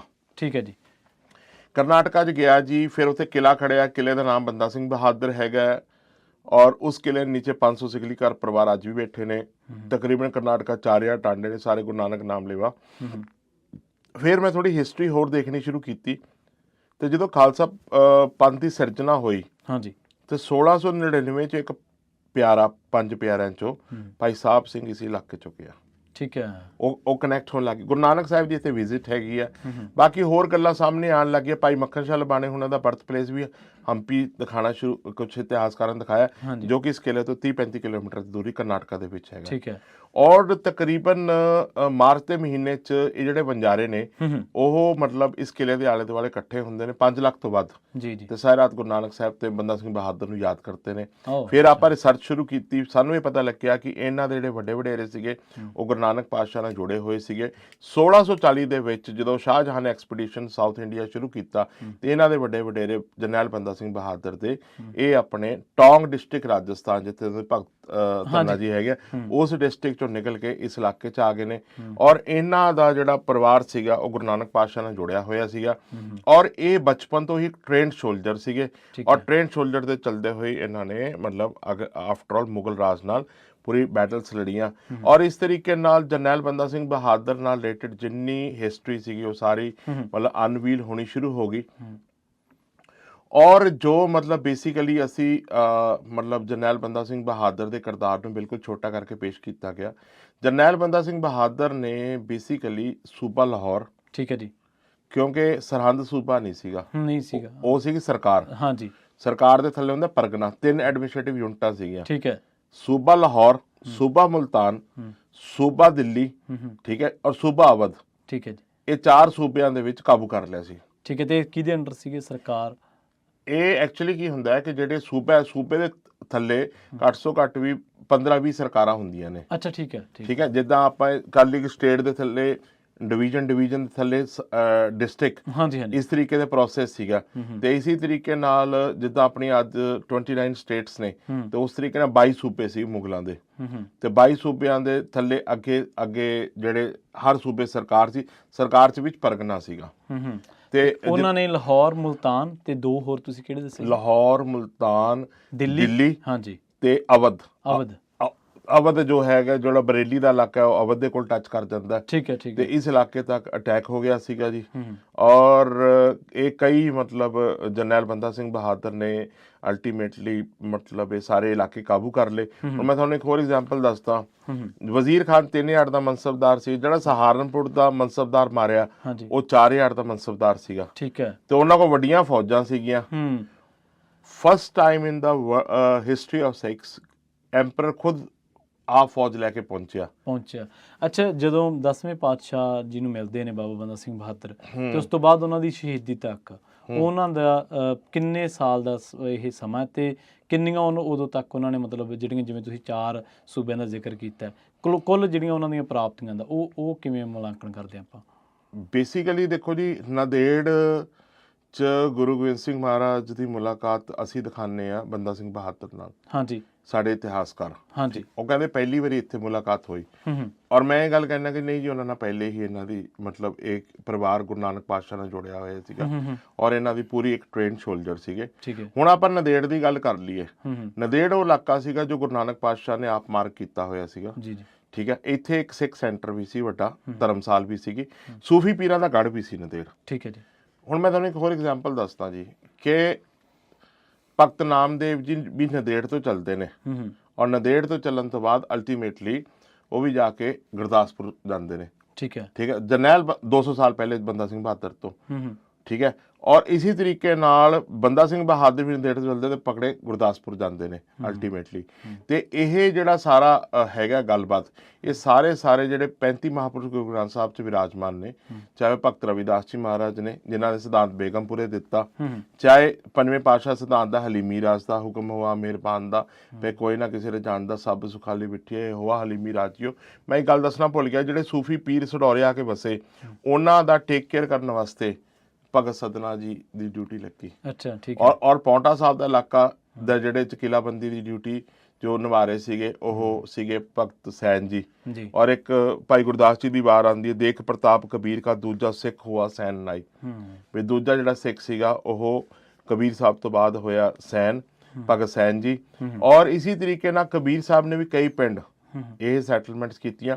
ਗੁਰੂ ਨਾਨਕ ਪਾਤਸ਼ਾਹ ਨੇ ਇੱਥੇ ਸੈਟਲਮੈਂਟਸ ਲੋਹਗੜ੍ਹ ਖਾਲਸਾ ਰਾਜਧਾਨੀ ਜੰਮੂ ਤੋਂ ਲੈ ਕੇ ਬਰੇਲੀ ਤੱਕ ਇੱਥੇ ਪੋਪੂਲੇਸ਼ਨ ਦੀ ਸੈਟਲਮੈਂਟਸ ਕੀਤੀਆਂ। ਠੀਕ ਹੈ, ਔਰ ਉੱਥੇ ਇਨਫ ਕਿਲੇ ਵੀ ਸਾਰ ਦਿੱਤੇ।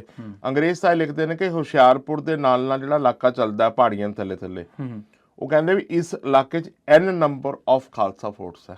n ਨੰਬਰ ਯਾਨੀ ਕਾਊਂਟ ਨਹੀਂ ਕੀਤੇ ਜਾ ਸਕਦੇ। ਠੀਕ ਹੈ, ਔਰ ਉਹ ਡਿਮੋਲਿਸ਼ ਕੀਤੇ ਗਏ ਬਾਅਦ ਦੇ ਵਿੱਚ ਅੰਗਰੇਜ਼ਾਂ ਦੁਆਰਾ। ਠੀਕ ਹੈ, ਔਰ ਅਲਟੀਮੇਟਲੀ ਇਸੇ ਤਰੀਕੇ ਨਾਲ ਬਾਬਾ ਫਰੀਦ ਵੀ ਉਹਨਾਂ ਨਾਲ ਪ੍ਰੈਜ਼ੈਂਟ ਹੈ। ਹੂੰ ਤੋ ਇਹ ਜਿਹੜੇ ਮਤਲਬ ਸਾਰੇ ਜਿਹੜੇ ਗੁਰੂ ਗ੍ਰੰਥ ਸਾਹਿਬ, ਮੈਂ ਇੱਕ ਹੋਰ ਤੁਹਾਨੂੰ ਗੱਲ ਦੱਸਦਾ, ਹਾਂਜੀ ਇੱਕ ਲੋਹਗੜ੍ਹ ਬੰਬੇ ਕੋਲ ਵੀ ਹੈ। ਠੀਕ ਹੈ, ਅੱਛਾ। ਉਹ ਲੋਹਗੜ੍ਹ ਭਗਤ ਤਰਲੋਚਨ ਜੀ ਤੇ ਭਗਤ ਪਰਮਾਨੰਦ ਜੀ, ਭਗਤ ਨਾਮਦੇਵ ਜੀ ਨਾਲ ਕਨੈਕਸ਼ਨ ਹੈ। ਮਾਰਕਿੰਗ ਜਿਹੜੀ ਹੈਗੀ ਹੈ ਉਹ ਗੁਰੂ ਨਾਨਕ ਪਾਤਸ਼ਾਹ ਦੀ ਹੈ, ਤੇ ਬਣਾਉਣ ਵਾਲੇ ਹੈਗੇ ਆ ਵਣਜਾਰੇ। ਇਸੇ ਕਰਕੇ ਤੁਸੀਂ ਸ਼ਾਇਦ ਕਿਤਾਬ ਦਾ ਨਾਮ ਲੋਹਗੜ੍ਹ ਖਾਲਸਾ ਰਾਜ ਦੀ ਰਾਜਧਾਨੀ ਰੱਖਿਆ। ਹਾਂ, ਕਿਉਂਕਿ ਲੋਹਗੜ੍ਹ ਦੇ ਆਲੇ ਦੁਆਲੇ ਬਹੁਤ ਬੜਾ ਕੁਝ ਹੈ। ਹੁਣ ਜਿਹੜਾ ਅਨੰਦਪੁਰ ਸਾਹਿਬ ਵੀ ਇੱਕ ਗੁਰੂ ਗੋਬਿੰਦ ਸਿੰਘ ਮਹਾਰਾਜ ਨੇ ਕਿਲਾ ਤਿਆਰ ਕਰਾਇਆ, ਉਹਦਾ ਨਾਮ ਵੀ ਲੋਹਗੜ੍ਹ ਸੀਗਾ। ਹਾਂਜੀ, ਤੁਸੀਂ ਜਿਸ ਇਲਾਕੇ ਚ ਆਉਂਦੇ ਮੁਕਤਸਰ, ਹਾਂਜੀ, ਉਹਦੇ ਕੋਲ ਹੀ ਇੱਕ ਪਿੰਡ ਪੈਂਦਾ ਦੀਨਾ ਕਾਂਗੜ। ਹਾਂਜੀ ਹੈਗਾ। ਦੀਨਾ ਕਾਂਗੜ ਜਿੱਥੇ ਔਰੰਗਜ਼ੇਬ ਨੂੰ ਚਿੱਠੀਆਂ ਲਿਖੀ ਗਈ, ਉਹਦਾ ਨਾਮ ਵੀ ਦੀਨਾ ਕਾਂਗੜ ਲੋਹਗੜ੍ਹ ਹੈ। ਠੀਕ ਹੈ, ਠੀਕ ਹੈ ਜੀ। ਹੁਣ ਆ ਜਿਹੜਾ ਲੋਹਗੜ੍ਹ ਦਾ ਸਿਧਾਂਤ ਹੈ ਗੁਰੂ ਨਾਨਕ ਪਾਤਸ਼ਾਹ ਦਾ ਸੀਗਾ, ਤੇ ਜਿਹੜੇ ਇਹਨਾਂ ਦੇ ਥਾਪੇ ਹੋਏ ਜਰਨੈਲ ਸੀਗੇ ਉਹ ਸਾਰੇ ਮਤਲਬ ਬੇਸਿਕਲੀ ਗੁਰੂ ਨਾਨਕ ਪਾਤਸ਼ਾਹ ਤੋਂ ਹੀ ਕਨੈਕਟਡ ਸੀਗੇ। ਮੈਂ ਭੀਲ ਸਿੱਖਾਂ ਦਾ ਤੁਹਾਨੂੰ ਜ਼ਿਕਰ ਕੀਤਾ, ਭੀਲਾਂ ਦੇ ਪਿੰਡ ਵੀ ਇਸ ਇਲਾਕੇ 'ਚ ਵਸਾਏ ਗਏ। ਠੀਕ ਹੈ ਜੀ। ਹੁਣ ਗੁਰੂ ਨਾਨਕ ਪਾਤਸ਼ਾਹ 5.5 ਮਹੀਨੇ ਸੈਂਟਰਲ ਇੰਡੀਆ 'ਚ ਰਹਿੰਦੇ ਨੇ, ਔਰ ਸੈਂਟਰਲ ਇੰਡੀਆ ਦੇ ਵਿੱਚ ਅਲਟੀਮੇਟਲੀ ਉੱਥੇ ਜਿਹੜਾ ਕੌਡਾ ਭੀਲ ਹੈ ਗੁਰੂ ਨਾਨਕ ਸਾਹਿਬ ਦਾ ਮਰੀਦ ਹੋ ਜਾਂਦਾ। ਫਿਰ ਇੱਕ ਭੀਲ ਗੁਰੀਲਾ ਫਾਈਟਰਸ ਨੇ, ਇਹਨਾਂ ਬਿਨਾਂ ਤੇ ਮੁਗਲ ਮਾਰਨੇ ਬੜੇ ਔਖੇ ਸੀਗੇ। ਠੀਕ ਹੈ। ਇਹਨਾਂ ਤੇ ਜਦੋਂ ਬਾਬਾ ਬੰਦਾ ਸਿੰਘ ਬਹਾਦਰ ਦੀ ਸ਼ਹੀਦੀ ਹੁੰਦੀ, ਗੁਰਦਾਸ ਨੰਗਲ ਦੇ ਵਿੱਚ ਉਹ ਫੜੇ ਜਾਂਦੇ ਨੇ, ਗੁਰਦਾਸ ਨੰਗਲ ਦੀ ਗੜੀ 'ਚ ਫੜੇ ਜਾਂਦੇ ਨੇ, ਔਰ ਫੜ ਕੇ ਤੇ ਫਿਰ ਉਹਨਾਂ ਨੂੰ ਦਿੱਲੀ ਲਿਜਾਇਆ ਜਾਂਦਾ। ਉਦੋਂ ਤੱਕ ਉਹਨਾਂ ਨੇ ਕਿੰਨਾ, ਮਤਲਬ ਇੱਕ ਅੰਦਾਜ਼ੇ ਦੇ ਮੁਤਾਬਕ ਕਿੰਨਾ ਮੁਗਲ ਰਾਜ ਆਪਣੇ ਅੰਡਰ ਕਰ ਲਿਆ ਸੀ, ਜਾਂ ਕਿੰਨੇ ਨੂੰ ਉਹਨਾਂ ਨੇ ਕਿੰਨੇ ਤੋਂ ਖਦੇੜ ਦਿੱਤਾ ਸੀ? ਉਹਨਾਂ ਨੇ ਜੀ ਮੁਗਲ ਰਾਜ ਮੋਟੇ-ਮੋਟੇ ਤੌਰ ਤੇ ਉੱਪਰ, ਮੁਗਲ ਰਾਜ ਦਾ ਜੋ ਏਰੀਆ ਉਹ ਮੈਂ 4 ਸੂਬੇ ਤੇ ਉਹਨਾਂ ਕੰਟਰੋਲ ਕੀਤੇ। ਹਾਂਜੀ। ਇਕਨੋਮੀ ਸਾਰੀ ਉਹਨਾਂ ਨੇ ਖਤਮ ਕਰਤੀ ਸੀ ਮੁਗਲ ਰਾਜ ਦੀ। ਉਹ ਅੱਛਾ। ਜਿਹੜੇ 25% ਇਕਨੋਮੀ ਨੂੰ ਕੰਟਰੋਲ ਕਰ ਰਹੇ ਸੀ, ਉਸ ਇਕਨੋਮੀ ਨੂੰ ਸ਼ੈਟਰ ਕਰਤਾ। ਉੱਥੋਂ ਦੇ ਡਿਕਲਾਈਨ ਹੋਇਆ। ਇੰਡੀਅਨ ਹਿਸਟਰੀ ਐਕਸਪਲੇਨ ਨਹੀਂ ਕਰ ਪਾਉਂਦੀ ਵੀ what is the cause of decline of Mughal empire. ਔਰ ਇਹ ਇਸ ਕਰਕੇ ਹੋਇਆ ਵੀ ਇੱਥੇ ਐਡੀ ਵੱਡੀ ਲੜਾਈ ਹੋਈ ਜਿੱਥੇ ਸ਼ੈਟਰ ਹੋ ਗਏ। ਅਲਟੀਮੇਟਲੀ ਜਰਨੈਲ ਬੰਦਾ ਸਿੰਘ ਬਹਾਦਰ ਨੂੰ ਜਦੋਂ ਉਹਨਾਂ ਨਾਲ ਉਹਦੇ 1000 ਦੇ ਕਰੀਬ ਸਾਥੀਆਂ ਨਾਲ ਜਦੋਂ ਦਿੱਲੀ ਲਿਜਾਇਆ ਗਿਆ, ਔਰ ਦਿੱਲੀ ਲੈ ਕੇ ਜਾਣ ਦਾ ਕਾਰਨ ਇਹ ਸੀਗਾ ਕਿ 1712 ਦੇ ਵਿੱਚ ਜਿਹੜਾ ਬਹਾਦਰ ਸ਼ਾਹ ਸੀਗਾ ਐਮਪਰਰ, ਉਹ ਪਾਗਲਪਨ 'ਚ ਮੌਤ ਹੋਈ, ਔਰ ਉਹਨੂੰ ਕਿਹਾ ਵੀ ਹੁਣ ਮੁਗਲ ਰਾਜ ਬਚਦਾ ਨਹੀਂ, ਤੇ ਉਹ ਡਿਪਰੈਸ਼ਨ 'ਚ ਆ ਗਿਆ। ਹੁਣ ਜਰਨੈਲ ਬੰਦਾ ਸਿੰਘ ਬਹਾਦਰ ਨੂੰ ਉਹਨਾਂ ਦੇ ਜਿਹੜਾ ਆਪਣਾ ਉਹਦੀ ਕਬਰ ਸੀਗੀ ਬਹਾਦਰ, ਉਹਦੇ ਸਾਹਮਣੇ ਸ਼ਹੀਦ ਕੀਤਾ ਗਿਆ ਤਾਂ ਕਿ ਇਹਦੀ ਜਿਹੜੀ ਰੂਹ ਨੂੰ ਸ਼ਾਂਤੀ ਮਿਲੇ ਕਿ ਵੀ ਇਹ ਹੈ। ਔਰ ਬਾਕੀ ਵੀ ਕਹਾਣੀਆਂ ਤੁਸੀਂ ਸੁਣੀਆਂ ਹੀ ਹੈ ਕਿ ਉਹਨਾਂ ਚੋਂ ਇੱਕ ਵੀ ਜਿਹੜਾ ਖਾਲਸਾ ਸੀ ਉਹ ਨਹੀਂ ਡੋਲਿਆ, ਨਾ ਮਰਨ ਤੋਂ ਡਰਿਆ। ਠੀਕ ਹੈ ਜੀ। 4 ਸਾਲ ਦੇ ਪੁੱਤਰ ਦਾ ਉਹਨਾਂ ਦਾ ਕਲੇਜਾ ਕੱਢ ਕੇ ਉਹਨਾਂ ਦੇ ਮੂੰਹ 'ਚ ਪਾਇਆ ਗਿਆ, ਆਂਤੜੀਆਂ ਪਾਏ ਗਏ, ਤਾਂ ਵੀ ਉਹ ਪਿੱਛੇ ਨਹੀਂ ਹਟੇ। ਔਰ ਫਰਕਸੀਅਰ ਚਾਹੁੰਦਾ ਸੀ ਮੌਕੇ ਦਾ ਬਾਦਸ਼ਾਹ ਵੀ ਇੱਕ ਬੰਦਾ ਟੁੱਟ ਜੇ, ਤੇ ਉਹਦੇ ਵਿੱਚ ਇੱਕ ਮਾਂ ਗਈ ਕਿ ਮੇਰੇ ਪੁੱਤਰ ਨੂੰ ਸਿੱਖ ਬਰਗਲਾ ਕੇ ਲਿਆਏ ਨੇ, ਤੇ ਉਹ 16 ਸਾਲ ਦਾ ਪੁੱਤਰ ਕਹਿੰਦਾ ਵੀ ਮੇਰੀ ਮਾਂ ਹੀ ਨਹੀਂ ਹੈ, ਔਰ ਉਹ ਵੀ ਸ਼ਹੀਦੀ ਦਿੰਦਾ। ਔਰ ਜਰਨੈਲ ਬੰਦਾ ਸਿੰਘ ਬਹਾਦਰ ਨਾਲ ਜਿਹੜੇ ਲਾਸਟ ਦਿਨ ਜਿਹੜੇ 18 ਜਰਨੈਲ ਸ਼ਹੀਦ ਹੁੰਦੇ ਨੇ, ਉਹਨਾਂ ਚੋਂ 16 ਵਣਜਾਰੇ ਨੇ। ਅੱਛਾ। ਔਰ ਇਹਨਾਂ ਵਣਜਾਰਿਆਂ ਦੇ ਕੋਲ ਇਕਨੋਮੀ ਸੀਗੀ। ਉਹਨੇ ਇਕਨੋਮੀ ਕਿੱਦਾਂ ਗਰੋ ਕਰ ਰਹੀ, ਜੇ ਤੁਹਾਡੇ ਕੋਲ 2 ਮਿੰਟ ਦਾ ਟਾਈਮ ਹੈ ਮੈਂ ਦੱਸ ਦਿੰਦਾ। ਹਾਂਜੀ। ਆਟੋਮਨ, ਸਫੇਦ ਤੇ ਮੁਗਲਸ, ਇਹਨਾਂ ਨੂੰ ਗਨ ਪਾਊਡਰ ਐਮਪਾਇਰ ਕਿਹਾ ਜਾਂਦਾ। ਠੀਕ ਹੈ ਜੀ। ਤੇ ਗਨ ਪਾਊਡਰ ਨਿਕਲਦਾ ਸੀਗਾ ਸਾਰਾ ਦਾ ਸਾਰਾ ਇੰਡੀਆ ਦੇ ਵਿੱਚ, ਜਿਹਨੂੰ ਪੋਟੈਸ਼ੀਅਮ ਨਾਈਟ੍ਰੇਟ ਕਹਿੰਦੇ ਆ। ਤੇ ਜਿਸ ਵਣਜਾਰੇ ਕੋਲ ਲਾਇਸੈਂਸ ਮਿਲ ਜਾਂਦਾ ਸੀਗਾ ਉਹਨੂੰ ਟ੍ਰੇਡ ਕਰਨ ਦਾ, ਉਹ ਬਣਦਾ ਸੀ ਲੂਬਾਣਾ, ਯਾਨੀ ਇਸ ਗਨ ਪਾਊਡਰ ਦਾ ਵਪਾਰੀ। ਇਸ ਗਨ ਪਾਊਡਰ ਨੂੰ, ਪੋਟੈਸ਼ੀਅਮ ਨਾਈਟ੍ਰੇਟ ਨੂੰ ਸਾਲਟ ਪੈਟਰੇ ਵੀ ਕਿਹਾ ਗਿਆ, ਔਰ ਇਹਨੂੰ ਵਾਈਟ ਗੋਲਡ ਵੀ ਕਿਹਾ ਗਿਆ। ਠੀਕ ਹੈ। ਤੇ ਇਹ ਜਿਹੜੇ ਵਣਜਾਰੇ ਸੀ ਪੂਰੀ ਦੁਨੀਆ 'ਚ ਇਹਨੂੰ ਸਪਲਾਈ ਕਰਦੇ ਸੀ। ਹਾਂਜੀ, ਸਪਲਾਈ ਕਰਦੇ ਸੀ ਇਹਨੂੰ। ਔਰ ਦੁਨੀਆ ਦੀ ਇਕਨੋਮੀ ਤਾਂ ਇੱਥੇ 25% ਹੋ ਗਈ ਮੁਗਲ ਰਾਜ ਕੋਲ। ਹੋਰ ਕੋਈ ਤਰੀਕਾ ਨਹੀਂ ਸੀਗਾ, ਹੋਰ ਕੋਈ ਸੋਰਸ ਨਹੀਂ ਸੀਗਾ। ਜਦੋਂ ਔਰੰਗਜ਼ੇਬ ਸ਼ਾਹਜਹਾਂ ਆਪਣੇ ਬਾਪ ਨੂੰ ਜੇਲ੍ਹ 'ਚ ਦਿੰਦਾ, ਠੀਕ ਹੈ, 1658 ਦੇ ਵਿੱਚ, ਉਸ ਦਿਨ ਇੰਡੀਅਨ ਇਕਨੋਮੀ 16% ਹੈ। ਠੀਕ ਹੈ। ਔਰ ਜਿਸ ਦਿਨ ਉਹ ਮਰਦਾ 1707 ਦੇ ਵਿੱਚ ਔਰੰਗਜ਼ੇਬ, ਉਸ ਦਿਨ ਇੰਡੀਅਨ ਇਕਨੋਮੀ ਗਰੋ ਕੇ 25% ਹੋ ਜਾਂਦੀ ਹੈ। ਕੋਈ ਇੰਡਸਟਰੀਲਾਈਜੇਸ਼ਨ ਨਹੀਂ ਹੋ ਰਹੀ, ਕੁਝ ਐਗਰੀਕਲਚਰ ਟਰਾਂਸਫਰਮੇਸ਼ਨਸ ਨਹੀਂ ਹੋ ਰਹੇ। ਇੰਨਾ ਪੈਸਾ ਕਿੱਥੋਂ ਆਇਆ? ਉਹ ਪੈਸਾ ਸਾਰਾ ਇਹ ਵਣਜਾਰੇ ਲੈ ਕੇ ਆ ਰਹੇ ਸੀਗੇ। ਔਰ ਇਹਨਾਂ ਵਣਜਾਰਿਆਂ ਨੇ ਹੀ ਫਿਰ ਜਰਨੈਲ ਬੰਦਾ ਸਿੰਘ ਬਹਾਦਰ ਨੂੰ ਸਾਰੀ ਰਸਦ ਔਰ ਕਿਲੇ ਔਰ ਸਾਰੀਆਂ ਸਪਲਾਈਜ਼ ਦਿੱਤੀਆਂ। ਔਰ ਇੰਟਰਸਟਿੰਗ ਗੱਲ ਕੀ ਹੈ, ਕਿਉਂਕਿ ਜਿਹੜੀ ਮੁਗਲ ਫੌਜ 2.5 ਲੱਖ ਇੱਥੇ ਖੜੀ ਹੋ ਗਈ, ਉਹਨਾਂ ਨੂੰ ਵੀ ਸਪਲਾਈਜ਼ ਦੀ ਰਿਕੁਆਇਰਮੈਂਟ ਸੀ, ਉਹ ਵੀ ਵਣਜਾਰਿਆਂ ਨੇ ਕਰਨੀ ਸੀ। ਠੀਕ ਹੈ। ਲੇਕਿਨ ਵਣਜਾਰੇ ਪਰਲੀ ਸਾਈਡ ਖੜੇ ਹੋ ਗਏ। ਪਰ ਇਹਦਾ ਇੱਕ ਕਾਰਨ ਹੋਰ ਵੀ ਰਿਹਾ ਹੋਣਾ ਇਹਦੇ ਵਿੱਚ ਮੇਜਰ ਇਫੈਕਟ, ਜਿਹੜਾ ਉਹ ਇਹ ਕਿ ਜਦੋਂ ਬਾਬਾ ਬੰਦਾ ਸਿੰਘ ਬਹਾਦਰ ਨੇ ਮੁਜ਼ਾਹਰਾਂ ਨੂੰ ਜ਼ਮੀਨਾਂ ਦੇ ਦਿੱਤੀਆਂ ਤੇ ਉਹਨਾਂ ਨੂੰ ਤੀਜਾ ਹਿੱਸਾ ਦੇਣਾ ਨਹੀਂ ਪਿਆ, ਤੇ ਸਿੱਟੇ ਵਜੋਂ ਉਹ ਵੀ ਖੁਸ਼ਹਾਲ ਹੋਏ ਹੋਣਗੇ, ਉਹਨਾਂ ਦੀ ਆਰਥਿਕ ਉਹ ਤਾਂ ਦੇਖੋ ਖੁਸ਼ਹਾਲ ਹੋਣ ਟਾਈਮ ਲੱਗਦਾ ਹੈ, ਠੀਕ ਹੈ ਨੇ, ਲੇਕਿਨ ਅਲਟੀਮੇਟਲੀ ਜਿਹੜੀ ਬੈਟਲ ਸੀਗੇ ਬੜੇ ਵੱਡੇ ਪੱਧਰ ਤੇ ਚੱਲ ਰਹੀ ਸੀ। ਔਰ ਦੂਸਰੀ ਗੱਲ, ਅਲਟੀਮੇਟਲੀ ਜਿਹੜੇ ਇਹਨਾਂ ਵਣਜਾਰਿਆਂ ਨੇ ਐਡੀ ਵੱਡੀ ਕਿਲਾਬੰਦੀ ਕਰਤੀ ਸੀਗੀ, ਉਸ ਕਿਲਾਬੰਦੀ ਦਾ ਮੁਗਲਾਂ ਕੋਲ ਕੋਈ ਤੋੜ ਨਹੀਂ ਸੀਗਾ ਜੀ। ਔਰ ਉਸ ਤੋਂ ਬਾਅਦ ਜਿਹੜੀ ਬੇਸਿਕਲੀ ਗੁਰੂ ਨਾਨਕ ਪਾਤਸ਼ਾਹ ਨੇ ਜੋ ਹਲੀਮੀ ਰਾਜ ਦਾ ਸੰਕਲਪ ਦਿੱਤਾ, ਜੋ ਭਗਤ ਰਵਿਦਾਸ ਜੀ ਮਹਾਰਾਜ ਦਾ ਬੇਗਮਪੁਰੇ ਦਾ ਸੰਕਲਪ ਸੀਗਾ, ਉਹ ਕਿਉਂਕਿ ਇਹ ਖਾਲਸਾ ਰਾਜ ਨਹੀਂ ਸਥਾਪਿਤ ਹੋਇਆ, ਇਹ ਇਨਸਾਨੀਅਤ ਦਾ ਰਾਜ ਸਥਾਪਿਤ ਹੋਇਆ। ਇੱਥੇ ਵਿੱਚ ਬੇਸਿਕਲੀ ਹਿਊਮਨ ਸਫਰਿੰਗਸ ਨੂੰ ਐਡਰੈਸ ਕੀਤਾ ਗਿਆ, ਉਹ ਅਟਰੋਸਿਟੀਜ਼ ਜੋ ਆਪਰੇਸ਼ਨਸ ਜੋ ਮੁਗਲ ਕਰ ਰਹੇ ਸੀਗੇ ਉਹਨਾਂ ਨੂੰ ਖਤਮ ਕੀਤਾ ਗਿਆ। ਇਸੇ ਕਰਕੇ ਤਾਂ ਗੱਲ ਹੈਗੀ ਹੈ, ਜੇ ਮੁਹੰਮਦ ਸਾਹਿਬ ਦਾ ਖੂਨ ਹੀ ਚੱਲ ਕੇ ਇਸ ਅਲਟੀਮੇਟਲੀ ਮਿਸ਼ਨ ਦੇ ਉੱਪਰ ਕੰਮ ਕਰ ਰਿਹਾ ਤੇ ਗੱਲ ਜ਼ਰੂਰਤ ਤੋਂ ਜ਼ਿਆਦਾ ਵੱਡੀ ਸੀਗੀ। ਤੇ ਜਿਹੜੇ ਗਨ ਪਾਊਡਰ ਇੰਪਾਇਰਸ ਨੇ, ਹਾਂਜੀ, ਉਹ ਜਿਹੜਾ ਆਟੋਮਨ ਇੰਪਾਇਰ ਹੈ, ਠੀਕ ਹੈ ਜੀ, ਆਟੋਮਨ ਇੰਪਾਇਰ ਵੀ ਗੁਰੂ ਨਾਨਕ ਸਾਹਿਬ ਦਾ ਮਰੀਦ ਹੋ ਗਿਆ ਸੀਗਾ, ਠੀਕ ਹੈ। ਔਰ ਹਾਂਜੀ, ਤੇ ਜਿਹੜੀ ਮੈਂ ਇੱਕ ਗੱਲ ਹੋਰ ਪੁੱਛਣੀ ਚਾਹੁੰਦਾ ਸੀਗਾ, ਜਿਹੜਾ ਤੁਸੀਂ ਉਹ ਦਰਬਾਰ ਦੇ ਵਿੱਚ, ਰਾਜ ਦੇ ਦਰਬਾਰ ਦੇ ਵਿੱਚ ਬਰੀਫਿੰਗ ਕੀਤੀ ਜਾਂਦੀ ਸੀ, ਅਖਬਾਰੇ ਦਰਬਾਰੇ ਮੌਲਾ, ਹਨਾ, ਉਹਦੇ ਵਿੱਚ ਜਦੋਂ ਇੱਕ ਵਿੱਚ ਤੁਸੀਂ ਜ਼ਿਕਰ ਕੀਤਾ ਵੀ ਬਾਬਾ ਬੰਦਾ ਸਿੰਘ ਬਹਾਦਰ ਬਾਰੇ ਕਿਹਾ ਗਿਆ ਵੀ ਜੰਮੂ ਦੇ ਵਿੱਚ ਵੀ ਲੜ ਰਹੇ ਆ, ਉੱਥੇ ਵੀ ਇਹਨਾਂ ਨੇ ਟੱਕਰ, ਬਰੇਲੀ ਚ ਵੀ, ਉਹ ਕੀ ਮਤਲਬ ਕੀ ਬਰੀਫਿੰਗ ਸੀਗੀ ਤੇ ਕਿੰਨੇ ਥਾਈਂ ਉਦੋਂ ਬਾਬਾ ਬੰਦਾ ਸਿੰਘ ਬਹਾਦਰ ਟੱਕਰ ਦੇ? ਉਹ ਗੱਲ ਇਹ ਹੈ ਕਿ ਸਾਹਿਬ ਜਿਹੜੇ ਜਰਨੈਲ ਨੇ ਬੰਦਾ ਸਿੰਘ ਬਹਾਦਰ ਕੋਲ, ਹਾਂਜੀ, ਉਹ ਸਕੈਟਰਡ ਸੀਗੇ ਇਹਨਾਂ 4-5 ਸੂਬਿਆਂ ਦੇ ਵਿੱਚ, ਠੀਕ ਹੈ, ਠੀਕ ਹੈ, ਔਰ ਬੈਟਲਸ ਕੰਟੀਨਿਊਸਲੀ ਪੈਰਲਲ ਚੱਲ ਰਹੀਆਂ ਸੀ, ਹਾਂਜੀ। ਮੈਂ ਉਹਨਾਂ ਸਾਹਿਬ ਦਾ ਕੋਆਰਡੀਨੇਟਰ ਸੀ ਜਰਨੈਲ ਬੰਦਾ ਸਿੰਘ ਬਹਾਦਰ, ਠੀਕ ਹੈ। ਉਹਨੇ ਆਪਣਾ ਕਮਿਊਨੀਕੇਸ਼ਨ ਸਿਸਟਮ ਐਸਟੈਬਲਿਸ਼ ਕੀਤਾ ਹੋਇਆ ਸੀਗਾ, ਸਪਲਾਈ ਸੀਗੀ ਸਾਰੀ ਗੱਲ ਦੀ, ਠੀਕ ਹੈ ਜੀ। ਹੁਣ ਜਰਨੈਲ ਬੰਦਾ ਸਿੰਘ ਬਹਾਦਰ ਜਿਸ ਟਾਈਮ ਸਹਾਰਨਪੁਰ ਲੜ ਰਹੇ ਨੇ, ਉਸੇ ਟਾਈਮ ਭਗਵੰਤ ਸਿੰਘ ਬੰਗੇਸ਼ਵਰੀ ਲਾਹੌਰ ਦਾ ਇਲਾਕਾ ਜਿੱਤ ਰਹੇ ਨੇ। ਤਾਂ ਮਤਲਬ ਇਹ ਸਾਰਾ ਪੈਰਲਲ ਇੱਕ ਸਿਸਟਮ ਚੱਲ ਰਿਹਾ ਸੀਗਾ, ਔਰ ਇਹਦੇ ਵਿੱਚ ਕਈ ਵਾਰ ਹੀਰੋ ਸੀਗੇ ਜਿਹਨਾਂ ਵਾਰ ਹੀਰੋਜ਼ ਨੂੰ ਆਇਡੈਂਟੀਫਾਈ ਨਹੀਂ ਕੀਤਾ ਗਿਆ। ਮੇਰੀ ਜਿਹੜੀ ਬੁੱਕ ਹੈਗੀ ਆ www.logat.com ਤੇ ਤੁਸੀਂ ਫ੍ਰੀ ਆਫ ਕਾਸਟ ਡਾਊਨਲੋਡ ਕਰ ਸਕਦੇ ਹੋ, ਠੀਕ ਹੈ ਜੀ। ਔਰ YouTube ਚੈਨਲ ਹੈ ਲੋਗੜ ਖਾਲਸਾ ਰਾਜਧਾਨੀ, ਉਹਦੇ ਵਿੱਚ ਇਹ ਸਾਰੀਆਂ ਚੀਜ਼ਾਂ ਅਸੀਂ ਕਾਫੀ ਵਿਸਤਾਰਪੂਰਵਕ ਦਿੱਤੀਆਂ ਨੇ। ਜਿਹੜੀ ਮੈਂ ਤੁਹਾਨੂੰ ਅਖਬਾਰੇ ਦਰਬਾਰੇ ਮੌਲਾ ਤੇ ਹੋਰ ਬਾਕੀ ਐਵੀਡੈਂਸ ਦੀ ਗੱਲ ਕੀਤੀਆਂ ਨੇ, ਇਹ ਸਾਰੀਆਂ ਮੈਂ ਵਿਦ ਐਵੀਡੈਂਸ ਆਪਣੀ ਬੁੱਕ ਦੇ ਵਿੱਚ ਪਬਲਿਸ਼ ਕਰ ਚੁੱਕਾ। ਜੀ ਜਾਂਦਿਆਂ ਨੇ ਤੁਸੀਂ ਆਪਣੇ ਬਾਰੇ ਗਗਨਦੀਪ ਸਿੰਘ ਜੀ ਜ਼ਰੂਰ ਦੱਸੋ। ਹਾਂ, ਮੈਂ ਇਸ ਟਾਈਮ ਹਰਿਆਣਾ ਗਵਰਨਮੈਂਟ 'ਚ ਇੱਕ ਸਰਕਾਰੀ ਅਫਸਰ ਹਾਂ ਜੀ, ਡਿਪਟੀ ਸੈਕਟਰੀ ਹੋਮ ਆ ਜੀ, ਔਰ ਮੈਂ ਤਕਰੀਬਨ 7 ਸਾਲ ਤੋਂ ਲੋਗੜ ਦੇ ਉੱਪਰ ਕੰਮ ਕਰ ਰਿਹਾ ਜੀ। ਔਰ ਇਸ ਟਾਈਮ ਲੋਗੜ ਦੀ ਤਰੱਕੀ ਹੋ ਰਹੀ ਹੈ ਜੀ। ਲੋਗੜ 'ਚ ਪਹਿਲੇ ਆਉਣ ਜਾਣ ਦਾ ਰਸਤਾ ਨਹੀਂ ਸੀਗਾ, ਅਸੀਂ ਸਰਕਾਰ ਤੋਂ ਉੱਥੇ ਇੱਕ ਰਸਤਾ ਵੀ ਤਿਆਰ ਕਰਵਾਤਾ, ਤਕਰੀਬਨ 16-17 ਕਰੋੜ ਰੁਪਏ ਖਰਚ ਕਰਾਇਆ, ਪੁਲ ਬਣਵਾਤਾ, ਪਹਿਲੇ ਪੁਲ ਨਹੀਂ ਸੀ ਆਉਣ ਜਾਣ ਦਾ, ਸਾਈਨੇਜ ਬੋਰਡ ਲੱਗ ਗਏ ਆ, ਔਰ ਸ਼ਾਹਬਾਦ ਤੋਂ ਲੈ ਕੇ ਲੋਗੜ ਤੱਕ ਦੀ ਜੋ ਰੋਡ ਹੈਗੀ ਆ ਉਹਨੂੰ ਨੋਟੀਫਾਈ ਕਰਵਾਤਾ ਗਵਰਨਮੈਂਟ ਤੋਂ, ਲੋਗੜ ਮਾਰਗ, ਔਰ ਇਸ ਤਰੀਕੇ ਦੇ ਛੋਟੇ ਛੋਟੇ ਕੰਮ ਚੱਲ ਰਹੇ। ਉਹਦੇ ਗੁਰਦੁਆਰਾ ਸਾਹਿਬ ਦੀ ਵੀ ਸਾਰੀ ਹੋ ਗਈ ਹੈ ਜੀ, ਔਰ ਆਪ ਸਭ ਨੂੰ ਉੱਥੇ ਆਓ ਔਰ ਇੱਕ ਵਾਰੀ ਆਪ ਉਸ ਜਗ੍ਹਾ ਦਰਸ਼ਨ ਕਰੋ, ਔਰ ਤੁਹਾਨੂੰ ਕਿਸੇ ਨੂੰ ਵੀ ਕੋਈ ਲੱਗਦਾ ਹੈ ਤੇ ਤੁਹਾਡੇ ਥਰੂ ਮੇਰੇ ਤੋਂ ਕੁਐਸਚਨ ਪੁੱਛ ਸਕਦੇ ਨੇ, ਮੈਨੂੰ ਖੁਸ਼ੀ ਹੋਏਗੀ ਇਸ ਗੱਲ ਦਾ। ਬਹੁਤ ਬਹੁਤ ਧੰਨਵਾਦ ਜੀ। ਵਾਹਿਗੁਰੂ ਖਾਲਸਾ ਫਤਿਹ, ਵਾਹਿਗੁਰੂ ਜੀ ਕੀ ਫਤਿਹ ਜੀ। ਸੋ ਇਹ ਉਹ ਪੰਨੇ ਸਨ, ਇਤਿਹਾਸ ਦੇ ਪੰਨੇ, ਜਿਹੜੇ ਆਪਾਂ ਬਹੁਤ ਘੱਟ ਫੋਲਦੇ ਹਾਂ ਜਾਂ ਜਿਨ੍ਹਾਂ ਨੂੰ ਆਪਾਂ ਬਹੁਤ ਘੱਟ ਵੇਖਦੇ ਹਾਂ। ਬਾਬਾ ਬੰਦਾ ਸਿੰਘ ਜੀ ਬਹਾਦਰ ਬਾਰੇ ਅੱਜ ਬਹੁਤ ਸਾਰੀਆਂ ਗੱਲਾਂ ਨਵੀਆਂ ਪਤਾ ਲੱਗੀਆਂ ਕਿ ਉਹਨਾਂ ਨੇ ਕਈ ਸੂਬੇ ਆਪਣੇ ਇਖਤਿਆਰਾਂ 'ਚ ਲੈ ਲਏ ਸੀ ਤੇ ਵਰਲਡ ਦੀ 25% ਇਕੋਨਮੀ ਨੂੰ ਚਲਾਉਣ ਵਾਲੇ ਲੋਕ, ਉਹਨਾਂ ਨੂੰ ਉਹਨਾਂ ਨੇ ਤਹਿਸ ਨਹਿਸ ਪੰਜਾਬੀ ਦੇ ਵਿੱਚ ਆਪਾਂ ਕਹਿ ਸਕਦੇ ਹਾਂ ਕਰ ਦਿੱਤਾ ਸੀ। ਬਹੁਤ ਬਹੁਤ ਧੰਨਵਾਦ।